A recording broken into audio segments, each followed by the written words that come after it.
Welcome, folks, to a very special episode of the BoomBastiCAST with you. I feel like I should have a nice glass of wine to be fancy like and say we've got a great episode of the BoomBastiCAST with you today. Some people might say one of the best episodes of the BoomBastiCAST. Why would they say something like that, Alexander the Hawk?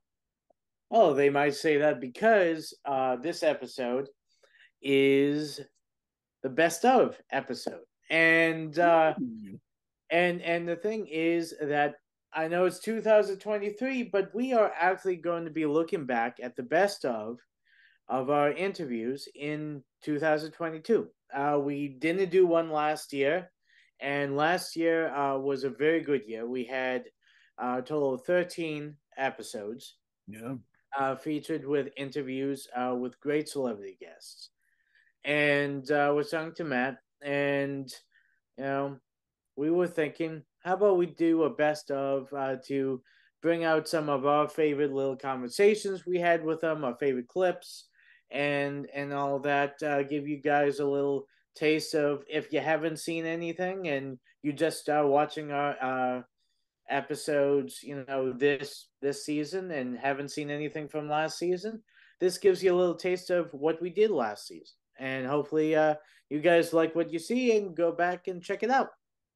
The best of our best is this is the second one. We did a 2021 one. You know what I mean? Yeah. Which was very fantastic. I mean, that was the first year that we really kind of take it on, celebrity guest, if you will. You know what I mean? Not Yeah. But very good stuff. Very good stuff. Very fun year. 2022, very fun year in the year of the BoomBastiCAST. And that year started off strong with the great Ralph Sutton, you know what I mean? From Gas Digital, Good Sugar, SDR. The SDR show just had Violent J on. I'm emotional. Look, I'm overcome. Just had Violent J on the show, and it was a good mashing up of two worlds. It's funny because another guest from this season, the great Zach Amico, Violent J got interviewed by Zach and Ralph, which was kind of a cool dealio. And the third person in that mix, we've been trying to get on the cast for a while, and we will get him, by golly. But Ralph and Zach got him first, and that didn't, we got no bad blood. We're going to let Ralph be in the best of, you know what I mean? We're good people like that. But yeah, much love to Ralph. He's a good man. And much respect to Ralph, because what he's kind of created is pretty incredible, I think, over there. Gas Digital, I still stand by being one of the plateaus, one of the peaks of comedy podcasts, you know what I mean? And that network pumps out a lot of cool stuff, and it's always good. Now, Alex, I know you weren't quite the most familiar character with Ralph before we popped into it. I know you were a fan of some of the shows. I know Legion of Skanks to get down with, and or just the Legion of Skanks in general. That's how I likes it. But yeah, what coming into the Ralph thing, you any eye-opening thing meeting Ralph, getting to know Ralph? Well, I mean, I really didn't know much about Ralph. I mean, I only learned about him through my pal Matt, Oh, sure. and I started listening to some of his stuff, and I like it. Um, he's a great guy, and I gotta say, when we interviewed him, he has such an interesting and posting the term that we actors like to use, backstory. He has and his time working as a DJ in strip clubs, um, him being on Yeah. Straight Eye, what was it? Queer Eye for the Straight Guy. Yeah, and also his little time doing a little hacking. It was a hacker. Yeah, for sure. For sure. We Yeah, don't talk about that anymore. But you know, and but the rock cruises, those rock cruises are super cool, man. When they get on the boat and they get to see some cool bands from back in Yonda, sign me up. You know what I mean? yeah, and also another thing which you'll see in the clip, will actually be talking about his connection with some comedy royalty, Oh yeah. and that whole aspect of his life, his career, his family connections, I had no idea about until we actually talked to him. Yeah. So I thought it was really interesting, and I definitely think you guys should check it out. And if you like what you see here, check out the rest of the episode because we really go into his crazy, crazy life, man. So right now, enjoy a finger licking taste of the great Ralph Sutton. Well, speaking of family, your roots in comedy go way back. You know, with your mother. You guys did some research, it seems. That's pretty cool. We try to be professional. You know what I mean? That's a little cool, bit. Yeah, men after my own heart. Yeah, my mom started in comedy as a nightclub promoter in the early 80s. Like, I think it was like 82, 81, for about almost like 10 years. She did a long time. But she helped define the careers of a lot of people that got huge. Ray Romano, Chris Rock, Mario Cantone, Susie Essman. I mean, even Gilbert Gottfried, Larry David, all these people were playing there pretty regularly. So I was a kid, and it was just cheaper than a babysitter to go sit in the back room and watch these shows that I never knew that, oh my God, look what I'm seeing. I'm seeing, at the time, they weren't fucking comedy royalty, but they all became comedy royalty. In fact, I was in LA and I heard Ray Romano's voice next to me at a table. So I turned over and I said, hey, I'm sorry to interrupt. My mother's name is Leah Sutton. He's like, oh my God. And we start talking. And that's why Ray ended up doing my podcast last year, was solely because I mentioned my mother's name, which is amazing to me. The gift that keeps on giving. Yeah. And in fact, I was about 10 years ago, I was at the Comedy Cellar on a first date. The girl liked comedies before Gas Digital and that other shit, but we just were at a comedy show. And Chris Rock showed up on stage. He was like just trying to work out material for an award show or something. And afterwards, I said, she loves Chris Rock, the date I was with. And I said, you know, the comedians usually go upstairs to have a drink after. We could go up and maybe you can meet him because she loved him. So we go upstairs and there's just a bunch of people around him. And I weasel my way in and say, I'm sorry to interrupt. My mother's name is Leah Sutton. And he goes, all right, hold on, everybody. Dude, just sit down. This guy's mom helped me start my career. He signed something for my date. And, you know, we had like a good 2-3 minutes with him. And then we left. And I thought walking out that I felt pretty cool. And then I realized I basically just said to Chris Rock, hey, my mommy knows you. And there's nothing cool about that. Hey, she was like a Mitzi Shore kind of. Yeah, deal. she was like a less successful Mitzi Shore on the East Coast, you know, for sure. But she definitely was. She had a great eye for comedy, for sure. That's great because a lot of mothers don't help their sons get pussy. Yeah, that's true. Yeah, my mom did. To this day, she'll still do that. Hell yeah. Fuck yeah. The gift that keeps on giving. Yeah, Family, 100%. You know what I mean? Did you get a chance to meet Bill Hicks? You know, I got to see him perform a couple times. Yeah. And I did. And he actually, him and Otto and George, two like old school, you know, like, they both would make fun of my brother and I on stage a couple of times because we were kids, you know, sitting in the back. And like, I remember, I think one of the lines was like, you know, Ralph and Joe, my brother's name is Joe, only do as many drugs as the next guy. If the next guy is, I like some big drug guy at the time, I forgot who it was. Yeah. You know, and that was like, it was funny to hear Bill Hicks make jokes about it. And at the time, again, he was kind of a nobody, you know, but he now is a legend and I got to see him. Just like I got to talk on the phone with Andy Kaufman because my mom was friends with Andy Kaufman and we were, you know, I think I was like 7 or 8 and Taxi was on. So we loved Latka just because it was a funny voice. So he would talk to us as Latka on the phone and we loved it.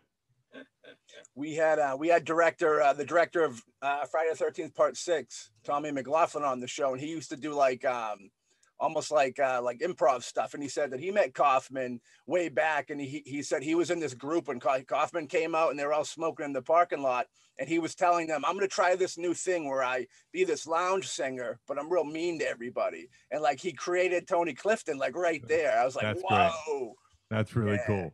He was a unique dude, a very unique dude. How was Andy Kaufman? Because a lot of people probably seen that documentary recently with Jim Carrey where he mashed up, because that's kind of how Kaufman was. He really didn't know who you were dealing with. Right. I mean, he just was a sweet Latka voice to me on the phone, you know, but I know my mom was pretty close with him, you know, like they would get together.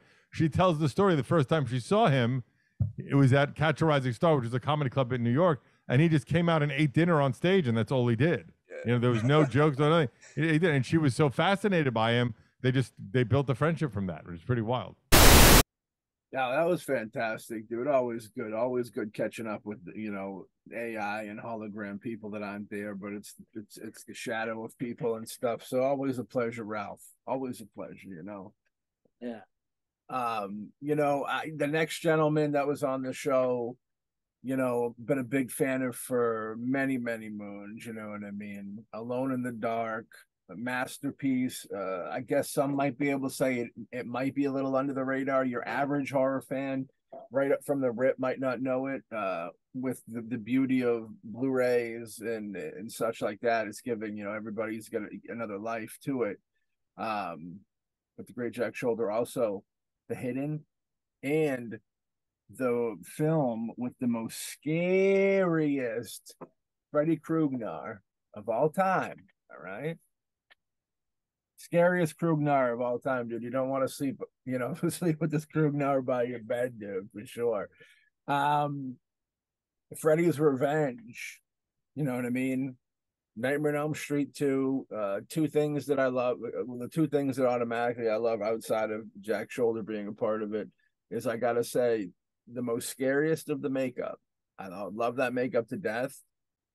And ever since the first time I ever seen the artwork, like the VHS artwork of part 2, the theatrical poster for part 2 is not as good as the artwork for the VHS. The VHS is fucking some of the most incredible Nightmare on Elm Street artwork there ever was. Part 2, some people kind of say they sleep on it a little bit, kind of like Halloween 3, you know what I mean, type deal. But part 2 has such a cool charm to it, you know what I mean. And yeah, we're gonna let Jack Shoulder talk about some of the things that he likes to talk about with Mr. Fred Krug. I believe we're dipping into how the studios almost didn't find it necessary, right, to cast Mr. Robert Englund to play Krueger, which I mean, in this clip, not giving too much away, he does go into and talk about there was a moment where they were thinking that the idea itself of Nightmare on Elm Street, the dream aspect, that they really didn't need Robert Englund to sell Freddy Krueger. They thought they could probably do what they did with Jason or Michael Myers, just grab someone else to step in. It's the idea, the concept that's more interesting or scary than who actually is playing the character. I mean, both Matt and myself will always say hands down that you can't have Freddy Krueger without Robert Englund, because he made that character. He made Freddy the terrifying creature that he is. And luckily, Robert did come back. And going a little in depth, not in this clip, but if you watch the episode, we go and we talk about one of my favorite movies that Jack Shoulder directed, which is The Hidden, which I think is a very underrated masterpiece of horror and all of that. So I definitely say, check out this clip and then check out the full interview, because we go into as many of his films as we can, and he had some great stories working with Donald Pleasance, and with so many great actors. So definitely, I say you got to check it out.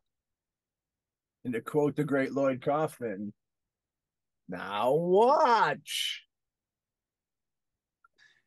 There was time, I believe, where Robert, he was up in the air a little bit for part 2, right? Them bringing him in, or I asked them if they were bringing him back, and they said, well, he wants more money. His agent's asking for more money. We don't want to give him more.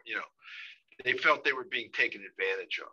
Yeah. So I said, well, and at that point, all they knew was that Elm Street made money. Bob was very excited about Elm Street, the original Elm Street, because he thought the concept, the script was so great. He just loved the whole idea of it. Yeah. And, this is before they cast Robert Englund as Freddy, or, anything else, or Johnny Depp, or anything else. He loved the concept, and he was convinced it was going to be a hit. And So when it was a hit, I think that what he thought was, well, I guess I was right. That the script, this concept was such a great concept that it made a lot of money. So, you know, and Robert was really good, but he was just one element, you know, because at that point, like Friday the 13th, you know, the killer, you know, basically jumps up, kills people, and goes away, you know, and anybody could do it, you know, like in Halloween, you know, the thing that they didn't understand, they didn't fully get, was that Wes, you know, if you look at Robert Englund, you wouldn't picture him as the guy who's going to be this horrible, you know, child killer, you know. Yeah. He's, you know, he almost looks goofy in a way, you know. And he's not big, he's not hulking, you know, he's none of that, you know. I mean, he's, you know, he's not small, but he's a normal sized guy. Yeah. But he's very wired. He's very got a lot of energy. Mm-hmm. And I don't know, you know, the smartest thing that Wes did with that movie was cast Robert, you know, who was not the obvious choice for the role. And so they just thought, you know, we'll get somebody else, just like, you know, you get somebody else to play Leatherface or whatever, you know, doesn't matter. You know, he's got a lot of makeup on. However, we never, you know, one of the main things I was doing was casting the movie. You know, I was living in New York. I flew out to LA where the movie was being shot. And, you know, I spent a lot of time, you know, casting all the parts, but I never saw anybody for Freddy. So it never occurred to me then. But, you know, when I think back on it, if they really definitely weren't going to hire somebody to replace him, they would have had other people coming in for the role. They never had anybody come in for the role. So I think, you know, in the back of their minds, they're going to hire him, but they were just playing hardball, you know. Well, yeah, but I got to give you a little credit too, because if you as a director said, you know what, guys, that might be a good idea, they probably would have leaned more in the direction of replacing him. Yeah. Probably if I said, you know, I don't think it matters. We can get anybody to play that role. Yeah. Yeah. Imagine a world where Robert Englund wasn't Freddy Krueger. That'd be crazy. If it was different people each movie like the other franchises, that'd be kind of crazy. Well, I mean, the interesting thing is that when we were in post-production, they hired a publicist. Yeah. Full time. They hired this guy. He lived in LA, but we edited the film in New York because, you know, New Line's headquarters were still in New York, and I was living in New York. So we edited it in New York.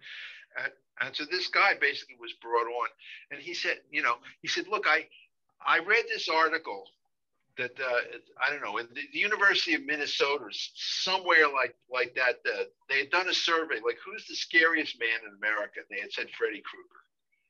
And so he said, let's create a campaign where we say Freddy Krueger is the scariest man in America. You know, we'll create this myth that Fred is the scariest man in America. Yeah. And they said, well, okay, that sounds like a good idea. And they did a midnight screening, and they claimed that people were now imitating Freddy Krueger. And so they held this midnight screening, and, you know, and they let the press know. And then they hired people to dress up as Freddy Krueger, you know, so it would look like people were. And so, to their surprise, other people came that they didn't pay, were dressed up as Freddy Krueger. So they said, maybe something's going on here, you know. Yeah. But it wasn't until, like, you know, I was with Bob when the movie opened, and whenever Freddy was on screen, you know, the audience would go crazy. And at that point, they realized that because, you know, if you look at the original poster, Freddy's not on the poster. Right. There's no Freddy. There's a claw. And that's really like was New Line's mentality, was the claw, the concept. Yeah. You know. But there's no Freddy. You know, if you then, I mean, I have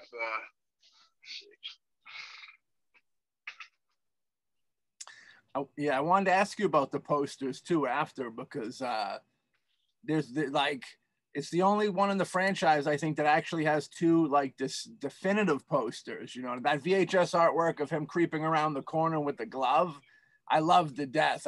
You know, that was one of the first visuals of Freddy I ever seen. Right. Well, I mean, you know, after the movie came out, you know, on the DVD, Yeah. They, you know, Freddy's in the poster, and he gets top billing. You know, if you look at the, I'm looking at the original poster right now. It's the Man of Your Dreams is back. Yeah. And it says, you know, Mark Patton gets top billing, and then it says at the end, and Robert Englund as Freddy Krueger. You know, if you look now, it says Robert Englund, you know, gets the top billing. So. That was fantastic, man. Jack Shoulder, it was an honor to have Jack Shoulder on there because, like, you know, we do the films, as people know, and you know, for me at least, being a director, being able to have a director on that I respect so much, I mean, that's got to be kind of some of my favorite parts of the BoomBastiCAST is being able to talk to like filmmakers that I appreciated and kind of be able to have a nice conversation with them, you know, and then just like kind of pop culture icons, you know, like this season we had, of course, the great Kevin Eastman and we had Taco on, you know what I mean? These are people that blows my mind that we even get to talk to them, you know what I mean? And Jack Shoulder was one of them. You know, there's a lot of them. There are all these people. I'm always baffled that these cool people give us their time, you know what I mean? And we're very thankful for that. Next up, the young, the powerful, the great, you know, we got the BJ McDonnell in the building, you know what I mean? Very cool. This was our first ever exclusive, which was a very cool, made it especially cool to us.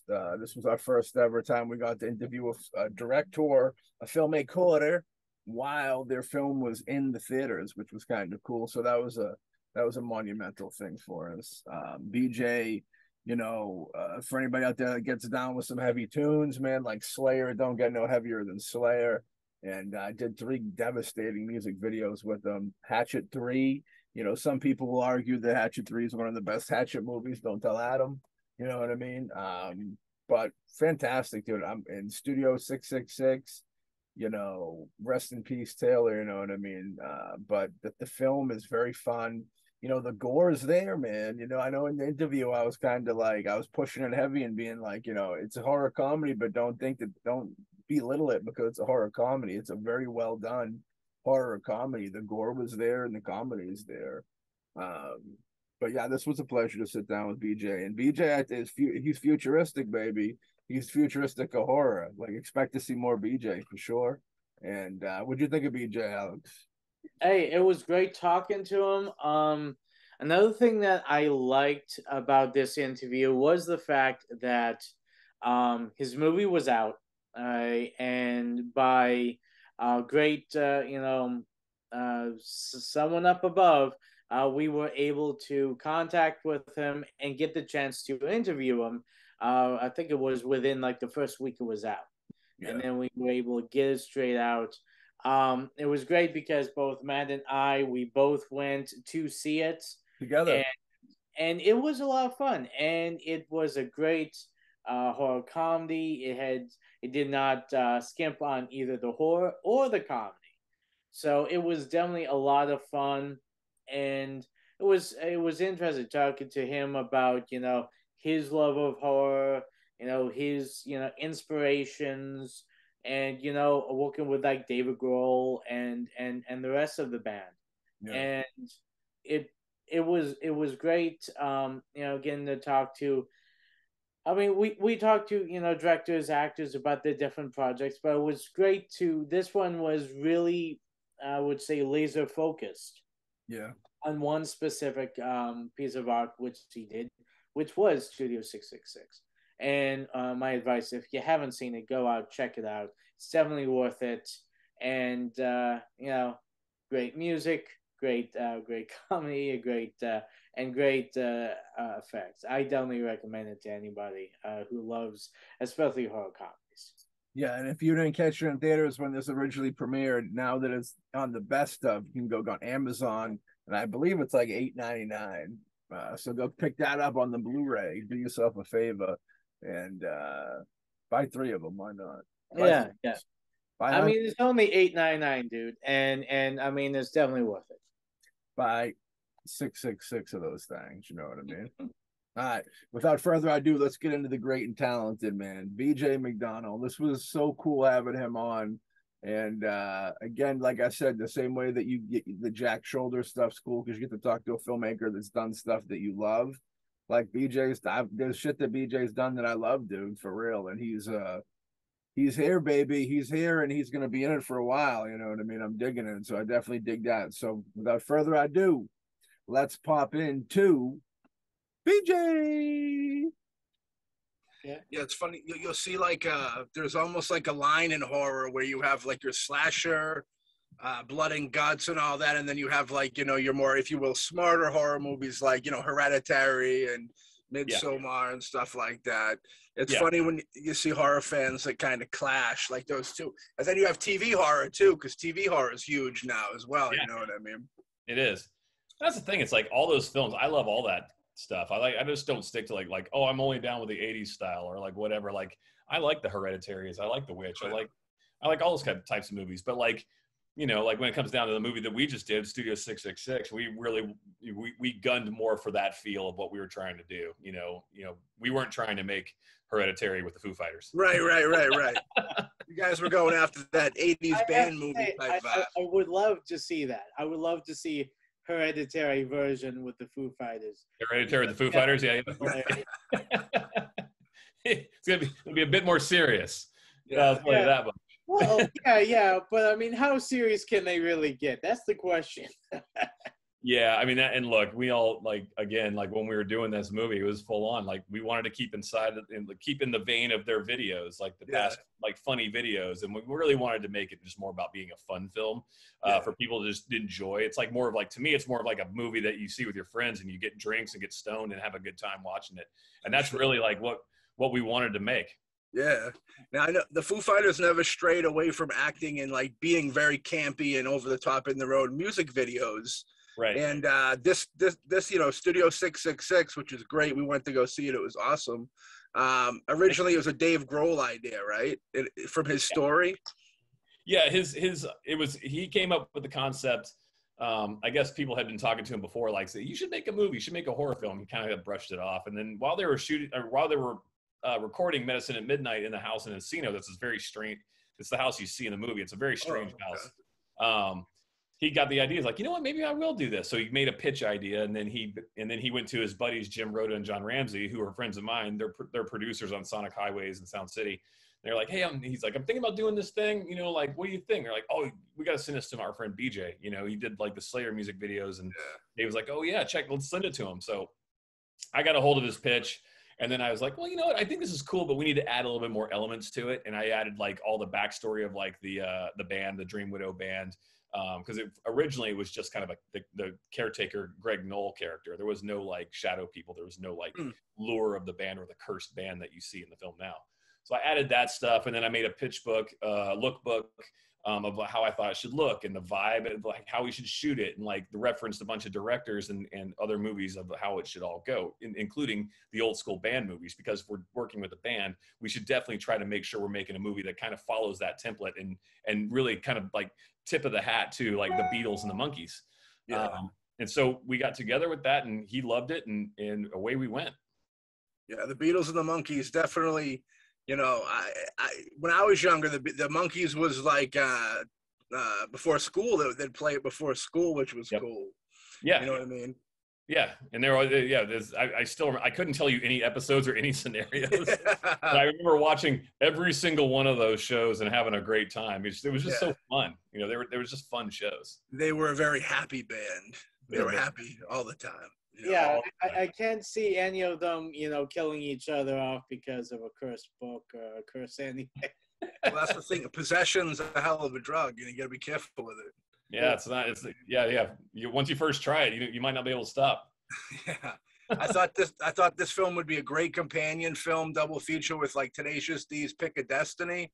Oh yeah, a lot of people wish you would have brought them on. It was funny because there was a time where we were like, after we got done shooting, I was like, it would be kind of cool to do like an Avengers style ending. of the movie where, you know, Jack Black and they come to the house, like, and they just find the book, and it's just like those nods, like you like it, because we end on the book, you know, in the movie, and then, you know, if we at the credits, it'd be cool if you just started on that, like during the day, saw, you know, some feet come up and tilt up, and it's them, and then they kind of take it, and it would just cut. It would be kind of fun. Oh, see, good times, man. BJ is really a fun guy, dude. I like him a lot. He's good times, and like I said, the future horror baby. You know what I mean? I throw that name in the ring any day of the week. You know what I mean? Let's get it down. And yeah, Studio 666, man. Don't be appalled by the name. It ain't like The Exorcist throwing up in the theaters when you know what I mean, back in the day. But definitely a fun movie. Check it out. It's on the Amazon now, and definitely go peep it. You know, rest in peace, Taylor Hawkins. Very sad. The Foo Fighter, the drummer in the Foo Fighters, passed away. You know, I believe a couple weeks, or maybe a couple months. No, I think it was a couple of months. Yeah, maybe a couple months after. I think. But it was pretty close after the movie came out. Yeah. Ladies and gentlemen, next up we have the great Patrick Kilpatrick in the building. You know what I mean? The man with the face that you love. You know what I mean? From the 80s, 90s, 2000s, 2010s, 2020s, the man's still doing it. I got to give him huge kudos. I remember after this interview, I was on his Facebook page, and I remember I seen this dude throw himself into like a ditch.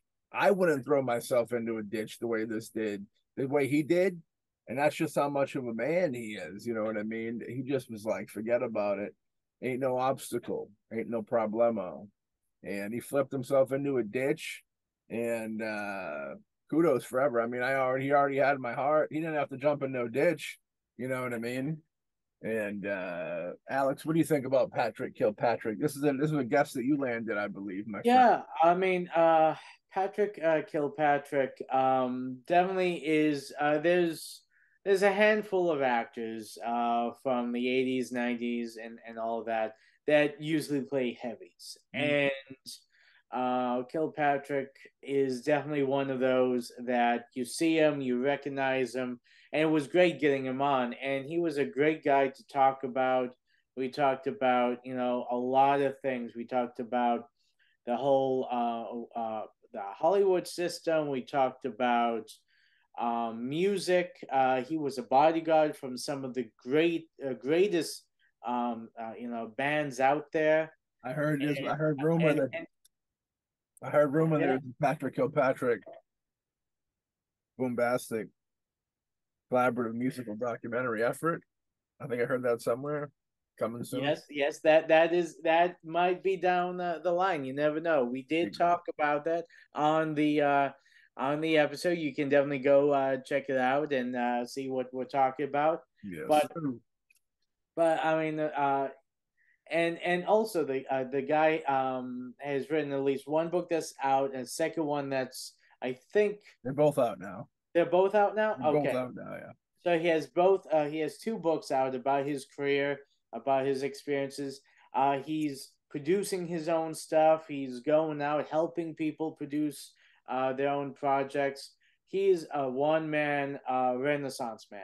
He really is, yeah. Yeah, and in this clip that you'll see, you know, we talked about something that is very close and dear to our hearts, which is music, how music affects one's portrayal in film and also helps one get into character, which is, I know, something that Matt really loves to bring up and talk to people about. And we were able to really delve deep with Patrick Kilpatrick on this.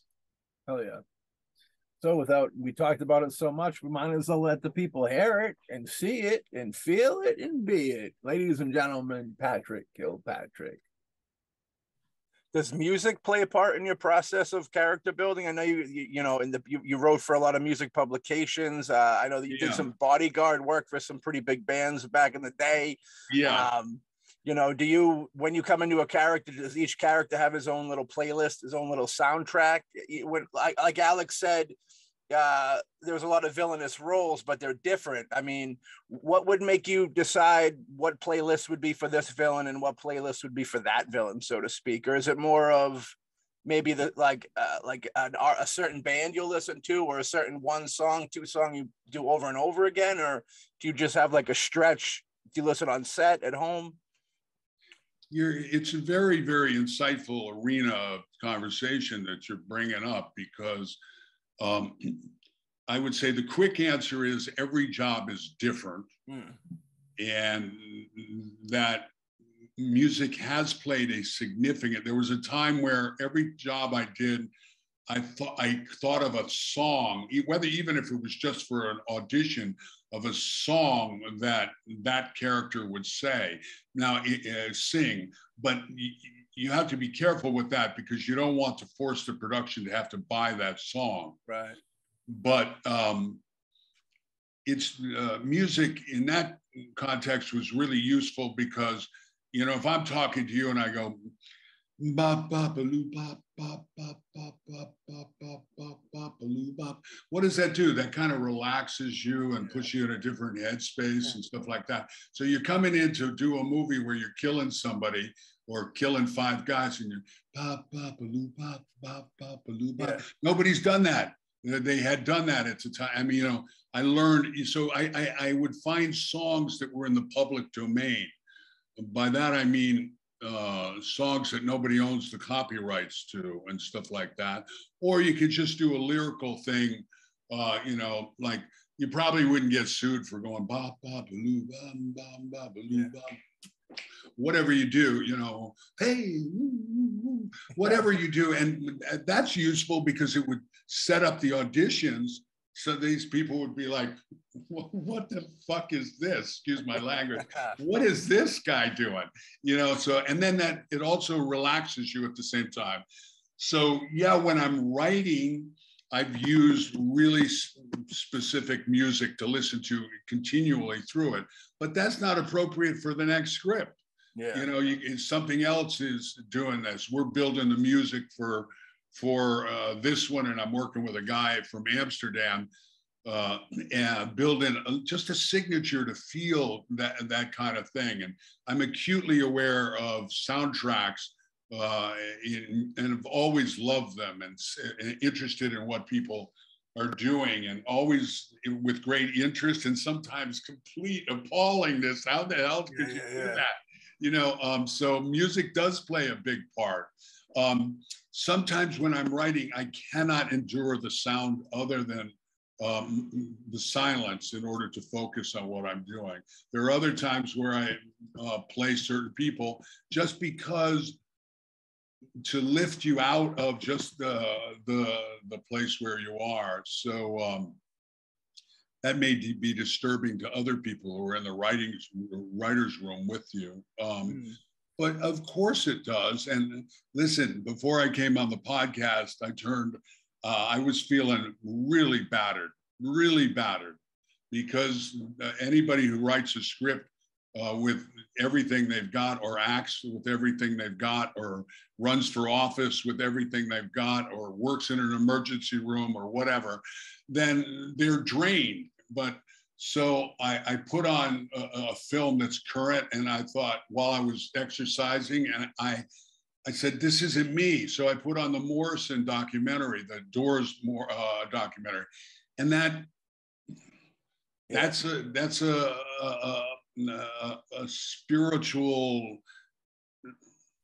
Who was ever cooler than the Doors and Jim Morrison? Who was ever cooler than that moment in time that lifted those guys out of? I mean, Light My Fire was the first song Robbie Krieger ever wrote. Yeah.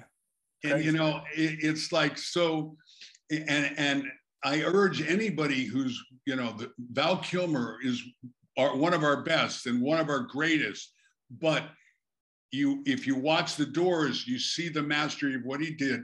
But watch Strange Days, which is the documentary of the actual Jim Morrison, and it's mind-blowing. Yeah. I mean, the guy was absolutely a creature who fell out of space for one moment in time and united with some other people for one moment in time. And that was it. And so, yes, music plays a part. Dude, Patrick's always a blast. You know what I mean? Looking forward to the next romp with him. You know. Next up, the great and powerful Tommy McLaughlin.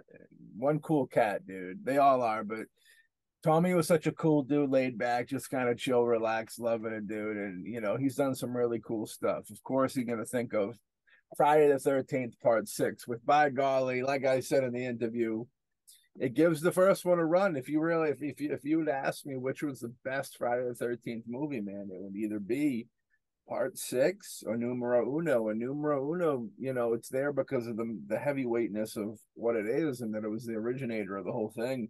But that's just how great Part 6 is, that it actually Numero Uno gives it the runo for the mono. You know what I mean? I know that you and him got in a little talk of a film. I can't even talk about the film. I had Broken Heart. I remember me and Phoebe, you know, had broken. Broke my heart up, ripped it out of my chest. So I couldn't really like watch the film, but I'm sure it was great. You know, I'm sure, and I heard a lot of good things from Alex. But like, it's just too emotional for me to watch. You know what I mean? But Yeah, the movie he's talking about is Date with an Angel. It is a fun romantic comedy film that Tommy did, which stars the love of Mr. Matthew Fisher's life. Past love, another life, Alex. Another life. That was years Phoebe ago, Cates. yeah. But then again, didn't we all love Phoebe Cates back in the 80s? I mean, seriously, I don't think there's anyone who watched Fast Time at Richmond's High that did not leave loving Phoebe. I loved her all the way into the 90s and early 2000s. And don't tell Kevin, even though we broke up, we still seen each other from time to time. You know what I mean? Yeah. But I can't speculate. I can't speculate on wedding night stuff. I can't speculate. But Tommy was great, and sometimes they come back. You know, we love Stephen King, and there's a show on the network called The Dead Kids of Derry, or I guess just Dead Kids of Derry. If you're looking for it, they talk about they're wild animal kids. They talk and make fun, and all in good fun, but they fun fact it up. But it's kind of like a Mystery Science Theater fucking 8,000 type thing. But yeah, even they couldn't really bash the flick, which was good because it's so great. You know what I mean? I gotta stop talking about it, or the editor will put in a picture and get the Dead Kids of Derry in trouble or something. We wouldn't want that to happen. But yeah, man, Tommy McLaughlin was a great dude. Really, a lot of fun. I know that he's doing. I can't remember if we talked about it in the interview or not, but I know that like he already got his plot. Like he's very at peace with death, which is, you know, right up to the horror thing. But he's like, I guess he goes and has parties at where his lot is and stuff like that. And I got to give kudos to that, because I almost feel like you got to be cool with it. And like when I die, you know, a million years from now, it's going to be one of the, you know, it should be a celebration of life. You hope, you like to think. So I like his atmosphere and his kind of vibe about not looking at death as so you know, so seriously, so to speak. But even though it is the most serious of things. But I know you like Tommy for the dark comedy with My Girl. I can't even. Date with an Angel. You know, I closed one eye once and I watched it, and it was a great movie. And then it filled up with tears, and I had to turn away. You know what I mean? But yeah. So what do we get? What's Tommy? That's a tease for what Tommy's going to be spilling with us in this best of clip. Well, Tommy is going to be talking about, of course, the Friday of the 13th that he's most known for and that we love him for. And some have argued the best Friday the 13th movie. And we're going to be talking about that and how he wanted to put a little bit more humor in it and all that. A little, and that's what the clip is pretty much, you know, him talking about, you know, coming in and being able to get free reign to do some of his ideas, which is what I think the franchise needed at that time, and which again arguably made it one of the best Friday the 13th movies out there. Great soundtrack, brutal kills. like we said in the interview, there's children involved in it, and whenever there's Jason's around children, you catch the vibe of an axe going through their head isn't that far off, and an axe going through a kid's head, by golly, that's troublesome nature. You know what I mean? But let's hear Tommy talk about that troublesome nature on the BoomBastiCAST Best of 2022. So, you know, I always like to hear about like the coming into big things. And with Friday the 13th, Part 6, arguably the best film in the franchise, you know what I mean? People say, like, a big fan. And, you know, it was already an established franchise. And how'd you come into directing that and writing directing?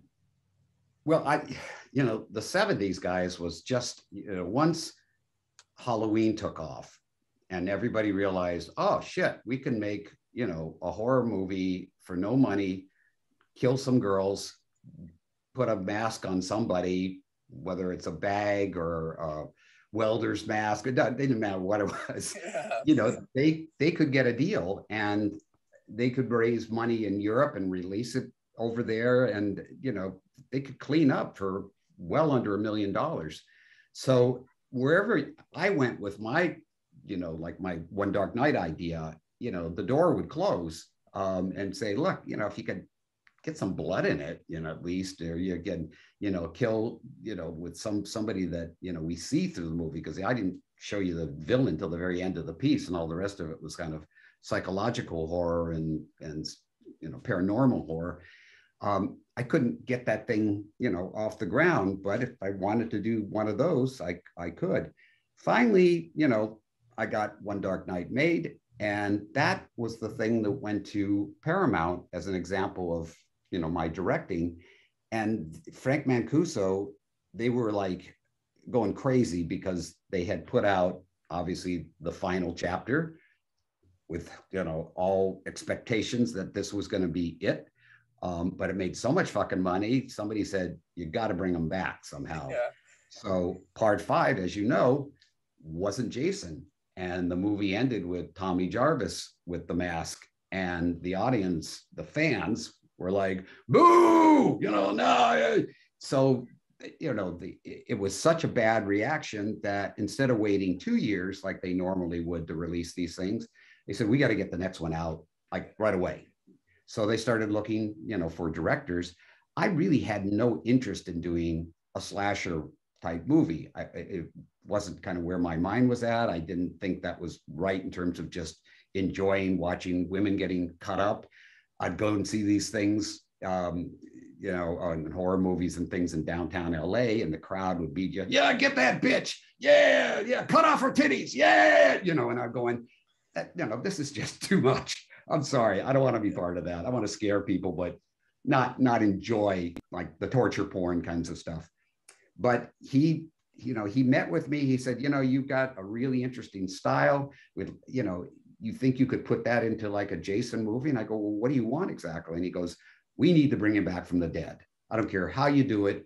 You could do anything else you want. I mean, within means, because, you know, you're going to have a whole lot of trouble with the motion picture rating board if you get too, you know, over the top with the gore. We've just gone through that with the last director. And of course, all the pornography, you know, because Danny Steinman came out of porno. He said, you know, all that stuff, just, you know, you're going to have to go in there and, you know, understand you're going to be running up against that.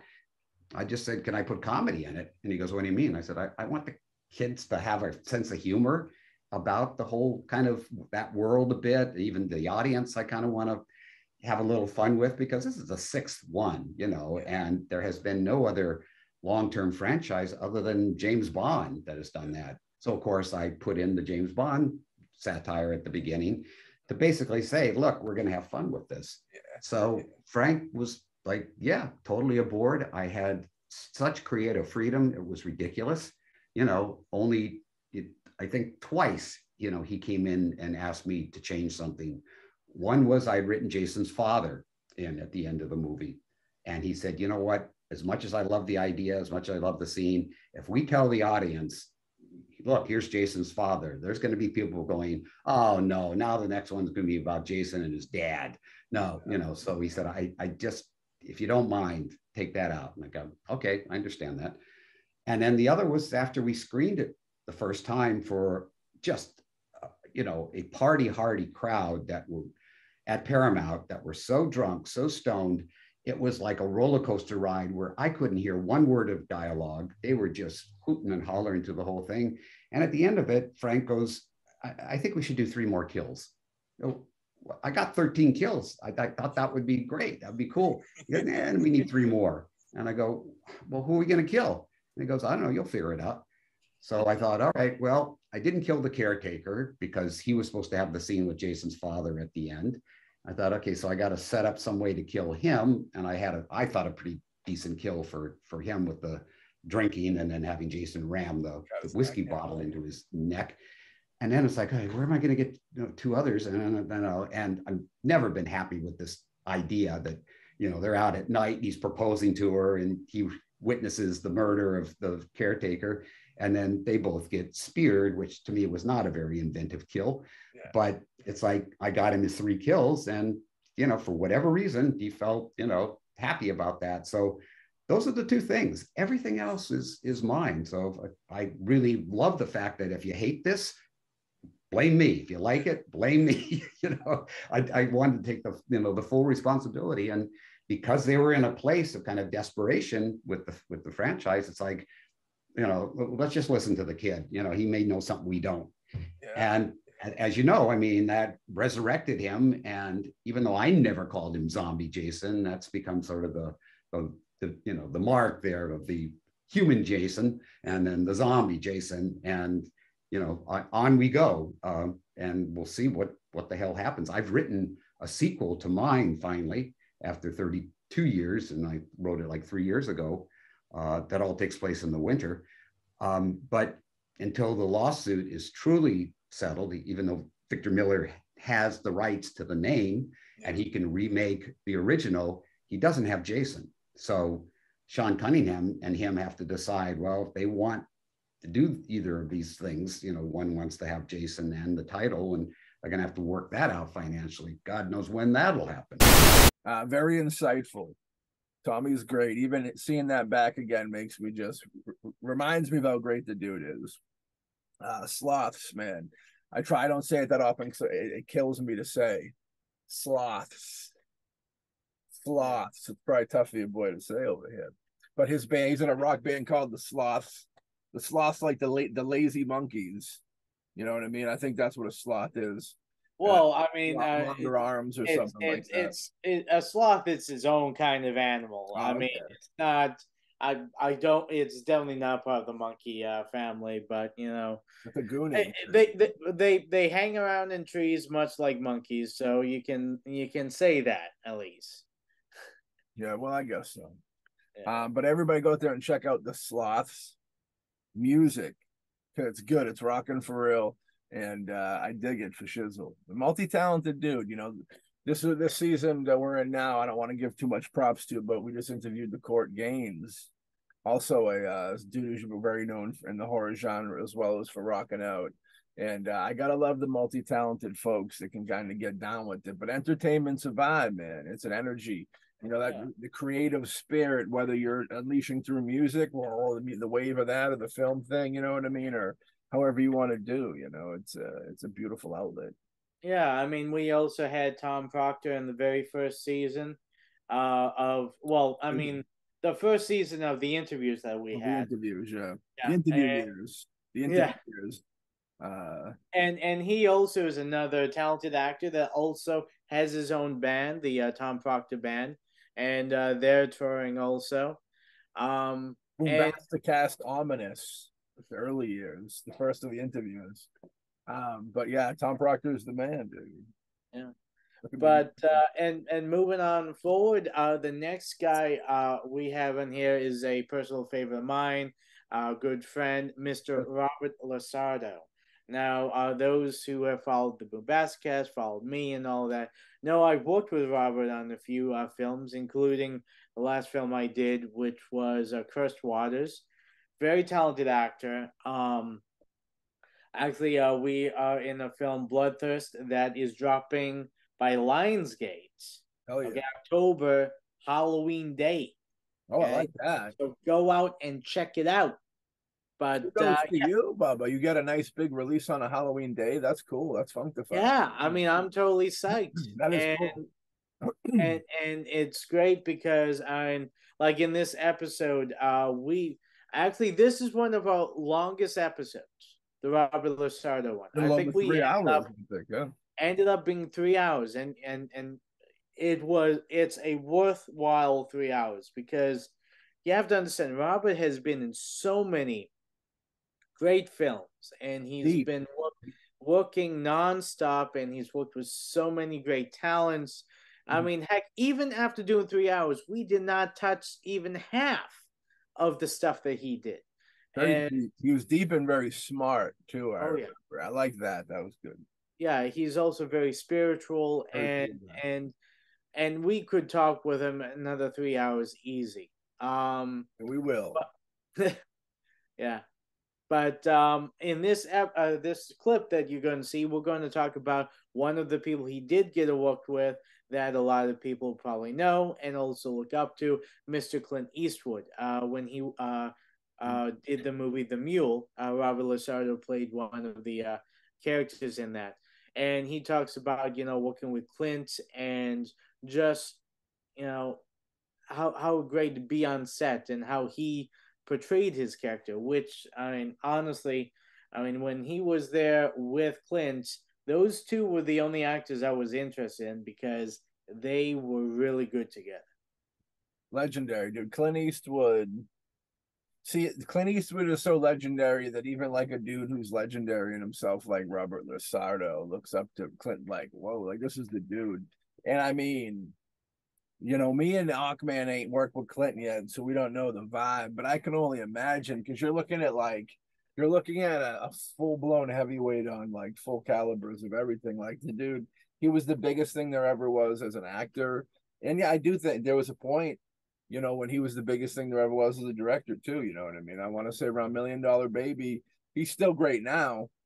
Yeah. But I think around that $1 Million Baby mark was when he was like, it, dude, like fuck off, man. You can't fuck with Clint. It's like that when Jack Nicholson's talking about Kubrick and he's like, everybody kind of is determined that he's the man. And I think that underestimates him, you know what I mean? Or, the pot line.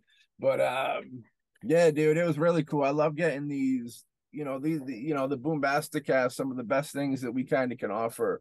I feel the audience is kind of, because we're fans ourselves, and kind of getting in there and hearing these stories that you're not really going to hear anywhere else. Hearing Lusardo talk about, working with Eastwood. I mean, that's quite a thing. It's very cool. And now it's your turn as the audience to catch that flavor. And here is the great Robert Lusardo talking about the equally as great Clint Eastwood. I just recently rewatched it again, and I really loved. I think it's maybe the second or third scene you're with him, where you guys are talking, and it's with the new guy who's like I forget a nephew or something, and he's going on a ride along, and you guys are. I think he's asking you like how your family's doing and all that. That very friendly kind of older guy, talking to a younger guy. You're helping him with his like phone and all that. I just really thought that was a really cool scene and just really felt so organic and so natural. I didn't feel like there was any reason to posture, this idea of foreboding, drug cartel, because we already have that. I mean, it's written all over us in terms of our disposition. So it was more about, we're making money now. We kind of like this guy Earl is kind of an eccentric character. We get a kick out of him. So we talked about it being a more affectionate relationship and respecting my elders. So I think it was nice to, where I feel like there were scenes in the movie where there's a lot of posturing or some of the characters felt the need to, tense up. But to me, that's the mark of inexperience. Most of the guys I've ever met that were truly dangerous didn't do that. They were very relaxed and calm and looked like they wouldn't harm a fly until you upset them. Yeah. And then you'd see a shift and you wouldn't recognize them. So I think that's what was important, to demonstrate the humanity of the character that I was playing, the relationship with the man. Like you said, when he was confused about texting and had never texted before, the guys were kind of laughing at him. I saw it as an opportunity to be considered, just like people are considered with me, because I'm also technologically, I wouldn't say handicapped or challenged. I would say I'm technically resistant, because technology to me is the devil. It's like it's gone too far, it's going too fast, it needs to slow the fuck down, man. So I purposely step back from it, not because I'm afraid of it. I just feel like it's a problem. It becomes a way to escape reality. But anyway, the point is that, yeah, man, I was just same empathy that people give me. Like, let me show you how to do something, Rob. The phone. I was like, yeah, I have an opportunity to show this old guy. He's like, texting, what's that? That was kind of cool, to be able to do it. And each time we met him in sequences, the relationship got a little softer. And it wasn't about any of this like projection of aggression. It wasn't necessary. The fucking guy behind me is holding a fucking, an AK-47, and his face reeks of like death, and so what do you don't really have to, posture, man. All you got to do is just inhabit the space and breathe. Yeah. It's all there, The question is, do these guys like you or not, Yeah. And I think it was beautiful to see that relationship in the subtleties demonstrate an affection rather than we'll kill you. That's been done 100 times and it gets boring after a while. We've seen that already. How can we twist this a little bit to make it more human? Because you guys say bad guys. To me, they aren't bad guys. They're just men who have a conflict that they're struggling with. And sometimes the conflict overtakes them, like in Apocalypse Now. And the guy's talking about the Colonel, how, the greater nature, sometimes the evil overcomes the greater nature of our angel or something. So that Colonel Kurtz was battling with this idea of good and evil. The darkness overcame him. But sometimes in that struggle, you see humanity at its best, because that's realistic. Because most men will admit to you that they battle with temptation all the time. Some people just are more extreme about their methodology. They will go do something. But I think that conflict lives within everybody. So I think there's a danger when you start labeling, this person's good, this person's bad. We have both in us. And some people succumb to one more than the other. Some demonstrate a disposition of peace and love, and yet underneath, they're secretly stealing money. So it's humanity's dynamic. It's very complicated. The superficial self and what it projects isn't always what's really going on. Yeah, dude. Clint Eastwood, legendary character. The Man with No Name, the trilogy of that. My goodness. Sergio Leone. Oh, my God, dude. Sergio was going to do the BoomBastiCAST before he passed away. That would have been fantastical. You know what I mean? Very cool stuff. Very cool stuff. But yeah, Lizardo, great dude. Can't wait to have him on again.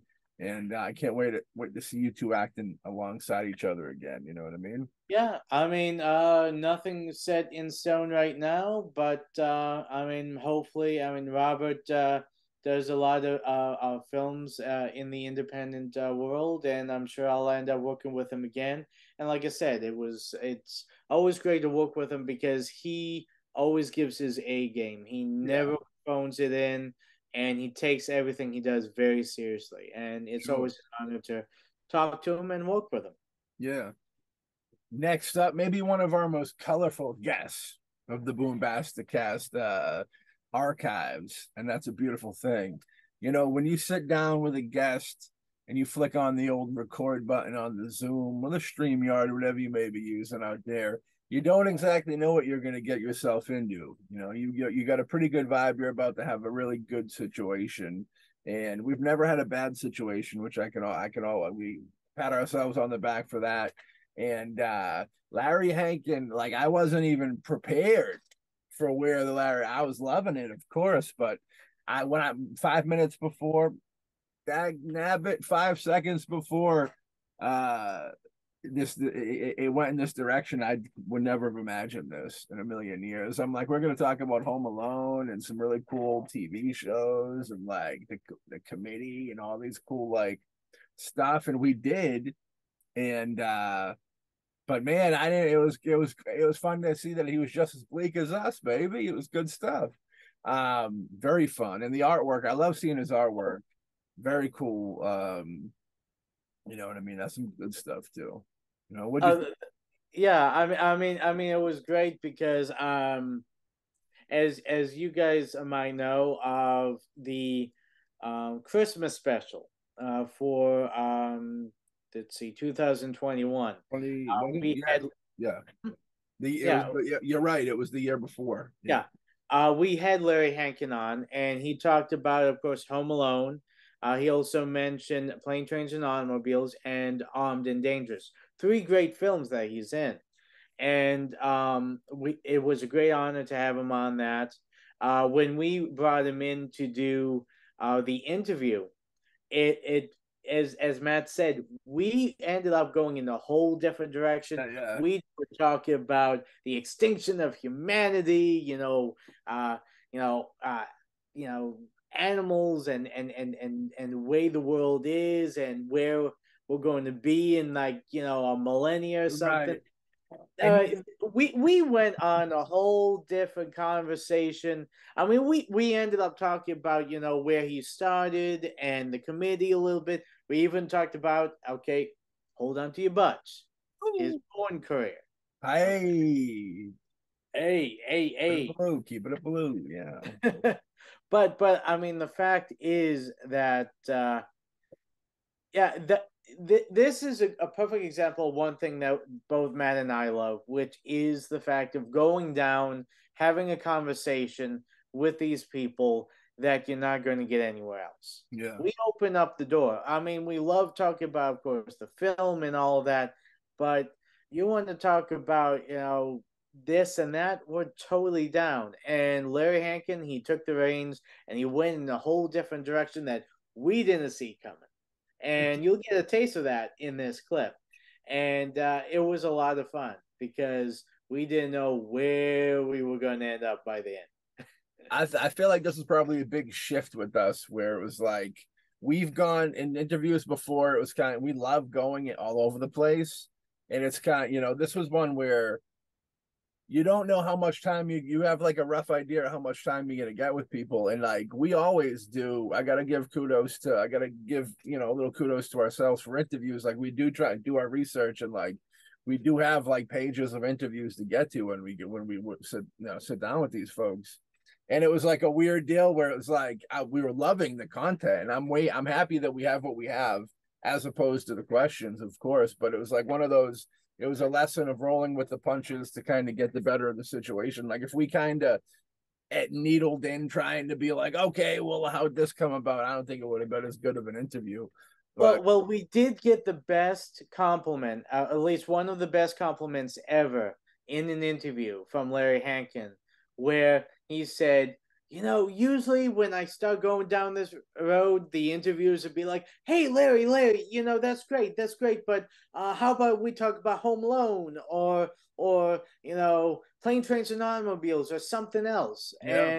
And he was happy that we let him talk about what he wants. We weren't trying to manhandle him or force him to go down the route that we wanted, because we don't force anybody to go down. No. We're all about, we want to know more about these people, and we hope to. I mean, we'll of course have them answer questions that probably they've answered a million times before in other interviews or at the convention circuit. But we are also trying to find those questions, those things about them that you're not going to get anywhere else. That's what we try to do with our series. Yeah. Well, with that being said, why don't you out there be the judge of it? Check out the great Larry Hankin. It's my generation that dropped the ball. I'm telling you right out front. Yeah. Anybody over 65, is to blame because how long has the Industrial Revolution been around?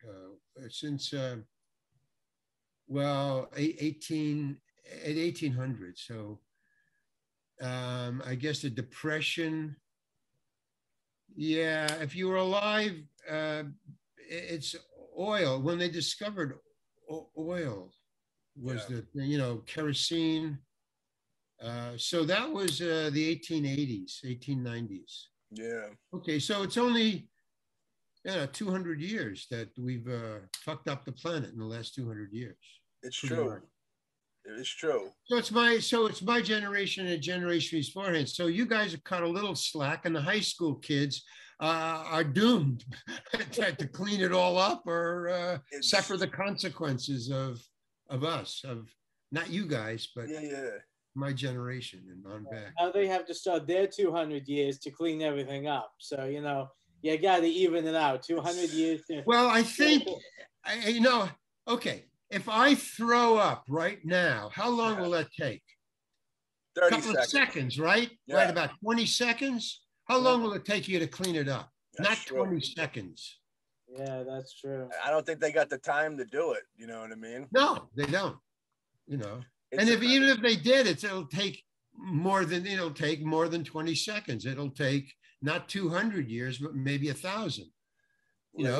20 seconds to 10 minutes, 15, 20 minutes, to clean it up. 20 minutes. Yeah. And also, you have to go get the tools. That's true. What if I don't have a mop? Right. Or rags? Then I'm going to have to get, It's tricky. That right there could be the extinction process, where if that younger generation feels that the older generation is unsatisfactory and there's a problem, if we could take them out of the picture, you know what I mean? And then kind of start over in a way. I'm not saying they should do this. This is a worry I would have with that. Well, let me just insert a thought. We've been talking now for, I would say, 20 minutes. I think you've lost anybody over 65 with this. That's our audience, though, everybody over 65, so it's good. We're warning them. But the high school students, I'm sure, are very interested in. Yeah. Well, the high school, they'll be in that position, and I think the next step, like that Jetsons era future that everybody wants, I think will be after this like civilization cancels out, and the people that kind of survive, I think they'll be rewarded with this higher super technology Jetson type of. Oh, well, yeah. I mean, once they get it cleaned up, if they can get it cleaned up, then it'll be okay, because they'll have all the stuff like air conditioning for the planet. Right. Or a water filter for the oceans. Yeah. Blah, blah. But, I have another theory. Let me just pull this up. Yeah. It's about civilizations, because you mentioned civilizations. I think that all civilizations have a, what do you call it? A cancellation factor involved, like in DNA, the destructive thing about Homo sapiens. We're very destructive. They are, yeah. Animals. We really are. I mean, we don't care. We litter. We litter with stuff that does not decompose. Other animals, no matter what they litter, it will decompose. We don't. We just litter and it just stays. Yeah. And with uranium and atomic shit, it stays for years. Okay. Civilizations. So that's the thing about humans. We have this DNA thing about, no decomposition. But civilizations has a decomposition thing in it too. Like, for instance, with politics now, our civilization and the civilizations like this, all the other civilizations have disappeared, right? The Syrian civilization, the Egyptian civilization, all the great civilizations are great because we know about them and they're not here anymore. That's called great. Teepees, no, they're not great civilizations. They're teepees. They destruct no buildings. All Indian cultures, all tribal cultures in Africa, no civilizations because there's no buildings. Yeah. No trace. But civilizations, because buildings, well, no. And here's the point. Washington, D.C. It is now rampant with lies. Well, now, if you're into history, lies bring down civilizations. Lies bring down anything. Lies fuck up the system. Yes. The system is based on truth, not truth, but look, if this wheel goes this way, if you put cogs in it, they go the opposite way. That's the system. Yeah. That's truth. Here's a lie. Yes. It doesn't work. Well, all civilizations become lazy, because civilization are based on middle class. The middle class, right now, we are a middle class civilization. And civilization don't give a fuck about history or the people that died to give you this freedom to be lazy. Right. All the wars that we fought, you know, all the inventions that we made to make your life easier. Siri and Matilda and whoever else is in the digital can. Yeah. I mean, okay, so all civilizations get lazy when they get big.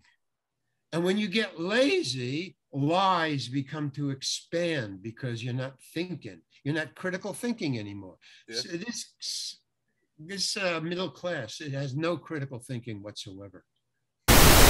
Yeah, man, Larry's a trip, dude. I love him. It's so cool having Larry, you know, talking to Larry. It's kind of like talking to your cool uncle. You know what I mean? Good vibe to it.